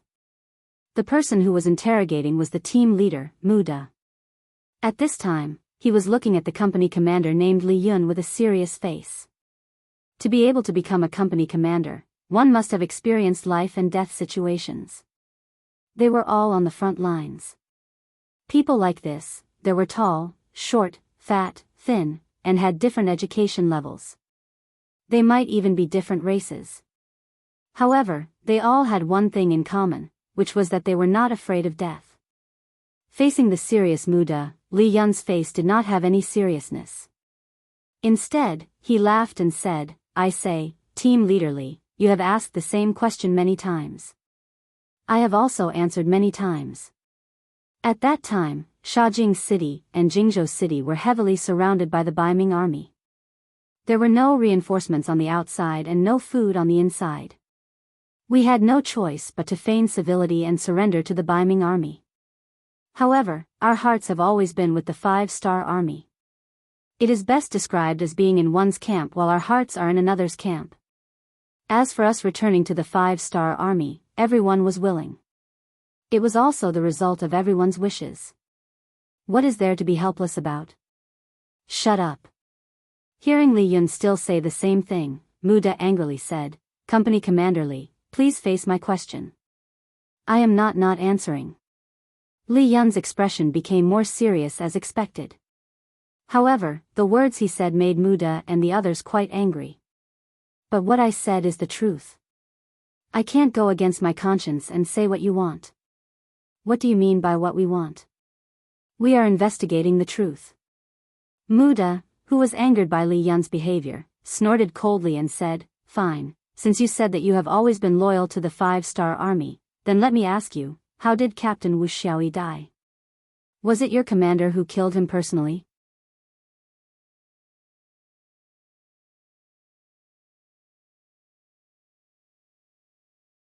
Chapter 1234. When it came to Wu Xiaoyi's matter, Muda obviously had some confidence. This was the truth. At that time, this guard captain rushed into the Biming army's camp and killed a few Biming army soldiers who bullied the civilians. How happy was that? However, after he came back, he was not treated as a hero. Instead, he was killed by Shibei. Based on this, he had reason to suspect that Shibei really wanted to join the Biming army at that time. This matter was a clear proof. He wanted to please the Biming army. When it came to this matter, Commander Li Yun's expression became much more respectful. That's right. Guard Captain Wu was killed by our military leader. Oh, quickly tell me, quickly record it. Seeing that Li Yun was finally going to fall into the trap, Muda's expression became a little excited. The first sentence was to encourage Li Yun, and the second sentence was to the team member who was responsible for recording beside him. Ignoring Muda's excitement, Li Yun seemed to have fallen into some kind of memory. With a solemn expression, he said, At that time, when Guard Captain Wu was killed, our brothers didn't understand. Some of them even wanted to leave the barracks. However, because the Biming army guarded them tightly, and we didn't have a way to return to the Sure city at that time, we had to suppress this thought. However, it wasn't until later when we rebelled against the Biming army and the military leader personally held a memorial service for Guard Captain Wu that everyone realized that it was just a show. If we didn't do this, the Biming army wouldn't have believed us, and we wouldn't have been able to regain control of Shaojing and Jingzhou City so smoothly. After saying this truthfully, Li Yun looked at Muda with a more relaxed expression. That's what happened. It turned out that we had indeed wronged the military leader. For this matter, many regimental and battalion-level officers took the initiative to apologize to the military leader. I also wanted to go, but because my rank was too low, I didn't go. Hearing that Li Yun wanted to apologize to Shibei for this matter, Muda was completely angry. No, it's not like this. The so-called memorial service is just an act of mending the pen after the sheep are lost. You were all deceived by him. They only did this because they had no other choice. She is a complete opportunist. No. Li Yun got angry when he heard someone slandering his commander. He shouted back, this matter was discussed between the commander and division commander Kong Ji. Even the deceased Captain Wu agreed to it. This matter was explained later. No, no. Mu De shook his head crazily. How can a person be willing to die for a plan? That's just what they said. It's basically Shi Bei and Kong Ji's false confessions. That's the truth. You've all been deceived.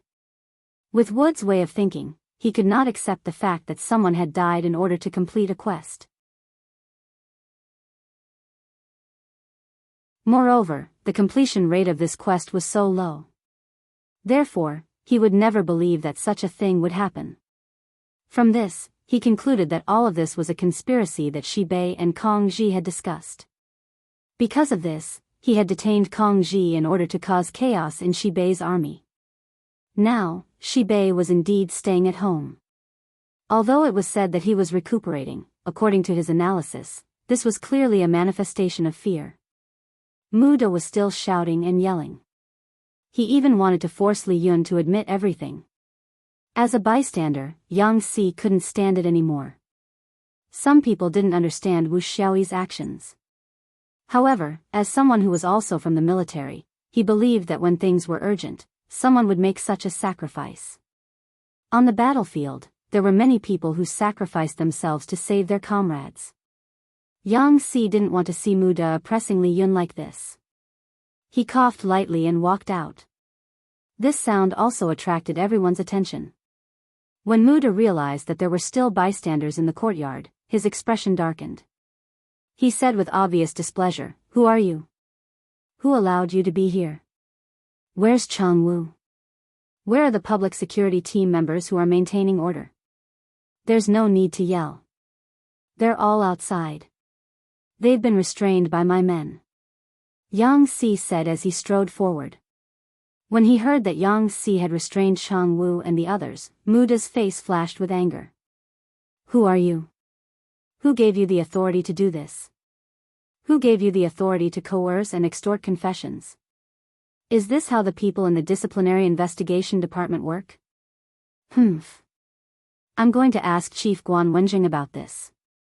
How does he teach his subordinates?" Seeing that Mu De was still putting on airs in front of him, Yang Si was also angry. This person was clearly a mad dog who would bite anyone he caught. He wouldn't let such a person get away with it. When Mu De saw that someone was quarreling with him, he wanted to refute in a fit of anger. However, when he heard the other party mention the minister's name, he was stunned. He had a feeling that the person who came this time was of high status. Mu De shut his mouth, and Yang Si ignored him. Instead, he strode into the interrogation room. First, he looked at the sign with the word interrogation hanging by the door. His right hand suddenly moved, and he pulled out his saber and slashed at it. Ding dong. The wooden sign with the word interrogation fell. Yang Si's voice rang out. "Who gave you the authority to interrogate our outstanding officers without any evidence? Let me tell you, this is only an interrogation and not an interrogation. You have to remember your authority." Under such a domineering saber, the room was so silent that one could hear a pin drop. A few members of the disciplinary investigation department stared at Yang Si with wide eyes. Obviously, they didn't expect someone to be so bold as to smash the sign in their office. Just when the room was completely silent, the company commander named Li Yun stood up and saluted. He asked tentatively, You are Division Commander Yang? Oh, you know me? Yang Si had a good impression of this neither servile nor overbearing Li Yun. He smiled and replied. It's really Division Commander Yang. I'm Li Yun, the company commander of the 2nd Battalion of the 3rd Regiment of the 2nd Cavalry Division. I've seen Division Commander Yang once from afar. As he spoke, Li Yun scratched his head embarrassedly. He probably also knew that his status was too far away from Yang Si's. Oh, you're quite considerate. Your performance just now was not bad. You didn't embarrass the military. Yang Si looked at Li Yun and seemed to be more and more satisfied. While the two of them were still talking, Muda's spirits rose again. He originally thought that the person who came was a big shot since he even knew the chief's name. Now that he heard Li Yun call him division commander, he was relieved. He strode forward and looked at Yang Si with an arrogant attitude and said, "So it's Division Commander Yang. Hee, how bold of you. Not only did you dare to order us around, you even dared to destroy our office supplies. This time, you're in big trouble. Let me tell you, even if I mention our chief's name, no one can protect you." Yang Si was still puzzled. How did the other party have the guts to appear in front of him? When he heard the other party call him division commander, he came to his senses and laughed. He pointed at Muda and said, "Oh, I'm a division commander. Can't I care about these things? Humph. You can't even protect yourself. What can you care about?" Muda looked at Yang Si with disdain. Obviously, he had already sentenced the other party to death in his heart. This time, he came under the authority of the Disciplinary Investigation Department. He was personally reported to Bugnam of Gojoseon by the City Lord of Crimson City. With such confidence, he wasn't afraid of a small division commander. One must know that in the room over there was still a division commander with outstanding military achievements. Snobbish. In the past, Yang Si didn't have a deep understanding of this saying. Now, he finally understood. He couldn't help but laugh out loud. Muda, who was beside him, also laughed out loud. Obviously, he thought that Yang Si's identity had been exposed by him, so he didn't know what to do. He had already decided that he would take Yang Si down and report to the headquarters. He would convict him of contempt and provocation of the Disciplinary Investigation Department. Before taking down a division commander, taking care of a division commander was a good thing. After laughing for a while, Yang Si suddenly stopped. He looked at Muda fiercely. He really didn't know why the Disciplinary Investigation Department would send such a person to do this. There was a saying that one could achieve anything with effort. With such a person in the Disciplinary Investigation Department, Yang Si was really afraid that he would get into big trouble. "All right, since you're not a good person, I'll take you down first. I want to see if you're clean or not." Yang Si was completely angered by Muda. He had already made up his mind. As for whether this would offend some people, he didn't care. At most, he would ask for forgiveness from the young master. However, before Yang Si could do anything, Muda spoke first. He said to the team members behind him, everyone saw it. This person dared to openly provoke and destroy public property of the Disciplinary Investigation Department. He's suspected of sabotaging our investigation. Shouldn't we arrest him and punish him? Yes. The members of the investigation team naturally followed Muda's lead. After all, Yang Si's actions just now were indeed a provocative act. Good. After receiving the support of his companions, Muda shouted, "Then what are you waiting for? Hurry up and arrest him." Muda actually wanted to arrest him. Yang Si was really stunned by this order. He didn't know what gave the other party the confidence to arrest a divisional cadre without any evidence. Could this be the prestige of the headquarters? Originally, he couldn't find a good reason. Now that Muda wanted to arrest him, it didn't matter if he took action. Even if the young master found out about this, he wasn't afraid anymore. So at this moment, instead of being angry, he laughed. He casually waved his hand and gestured to the soldiers behind him to arrest Muda.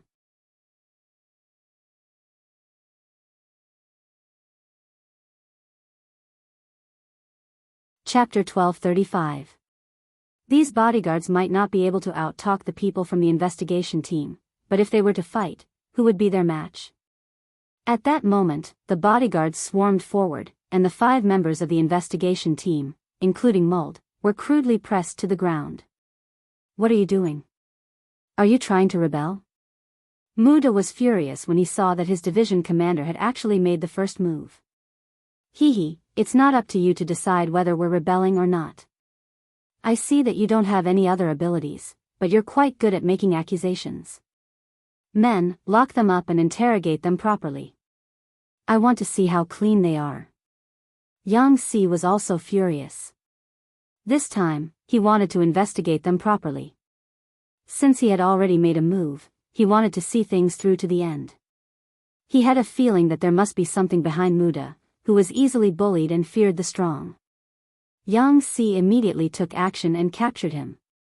However, after considering some factors, he did not release Division Commander Kong Ji. Even Company Commander Li Yun was asked to stay in the courtyard and not go out. He wanted to keep the news a secret to avoid alerting the enemy. After leaving behind 30 bodyguards to interrogate Muda and the others, Yang Si left the courtyard and brought the remaining 20 bodyguards to the Second Army's headquarters. The Second Army's headquarters was no longer as lively as it used to be. Even if some of the officers were still working, it was obvious that they were not in a good mood. They all looked absent-minded. It made sense. They were busy at the front, but someone was stabbing them in the back. If it were anyone else, they would not be in the mood to work. When Yang Si appeared in the Second Army's headquarters, many people looked at him with hope. Some even wanted to report some of the investigation team's misdeeds. However, when they saw that Yang Si was very anxious and only asked where the commander was, they could only suppress the anger in their hearts and did not stop him. In the backyard of the headquarters, Yang Si saw Muda be lying on the bed and resting. She had not seen him for a while, and he seemed to have aged quite a bit. His originally black hair had also gained a bit of white. As soon as Yang Si entered the room and saw who it was, he hurriedly got up. Yang Si hurriedly strode over and reached out to stop him.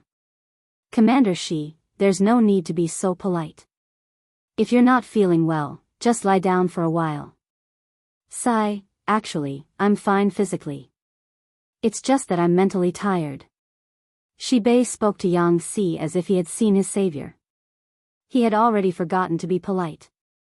Although Yang Chendong was a commander and the other party was only a division commander, the other party's surname was Yang. He was one of Yang Chendong's most trusted people. In terms of status, he, as a commander, was far inferior. The other party could become an existence that surpassed him at any time, and he knew this very well in his heart.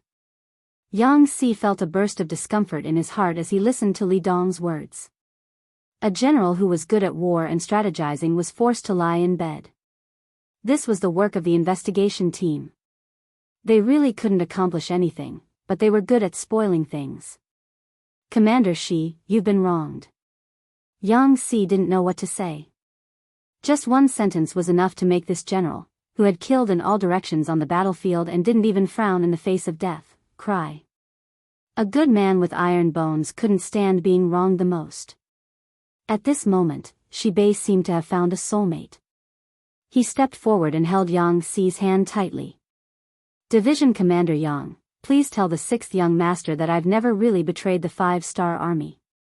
All right, I will. I definitely will. Yang Si also replied with a face full of excitement. He deeply felt the weakness in Shibei's heart at this moment and decided to tell him a piece of good news. Commander Shi, I've already detained the people from the investigation team. After I see you, I'll send a telegram to the young master and explain the situation here in detail. Is there anything else you want to pass along? What? The people from the investigation team were detained? Shibei's face was filled with shock after hearing this. It was just an investigation team of 6 people. Of course, Shibei didn't care about them. Any random team in the new Second Army could easily take care of them. However, the problem was that they were sent by the headquarters. They were the orders of City Lord Yu Qian. Yang Chendong also acquiesced. This gave them a lot of glory. They were like imperial envoys holding an imperial sword. No one dared to provoke them. They didn't even care about commanders and division commanders. Such people were actually detained by Yang Si. Shibei wasn't happy at this moment, but worried. He pulled Yang Si's hand and said, Division Commander Yang, I'm afraid this isn't appropriate. After all, they did find out some problems. The problem Shibei was talking about was Tan Ing, the deputy commander of the 2nd Regiment of the new 2nd Army's 1st Cavalry Division. This person was the first person the investigation team called to talk to. The facts proved that they weren't shooting at random. This person was actually Biming's man. To be specific, he really surrendered when the new 2nd Army pretended to surrender to Biming. He became Biming's spy in the new 2nd Army. It was because the Disciplinary Investigation Department obtained this information that they sent the investigation team. They also obtained City Lord Yu Qian's consent and Yang Chendong's acquiescence. It was also because of this that Muda dared to detain the 1st Cavalry Division's commander, Kong Ji. It was also because of this.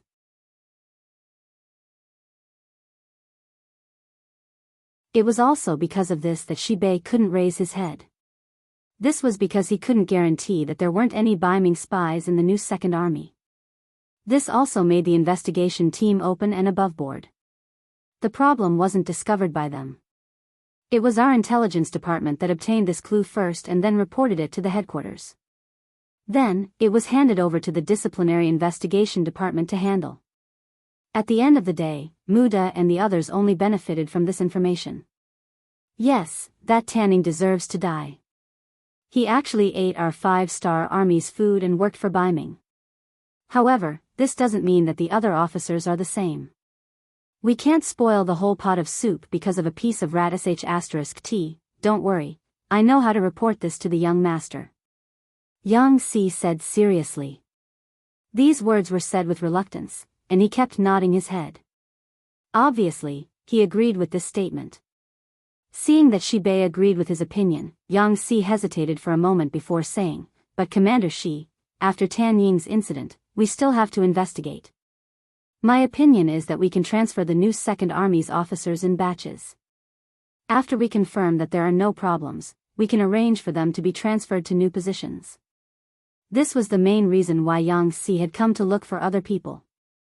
No matter what, Shibei was still the commander of the new 2nd Army.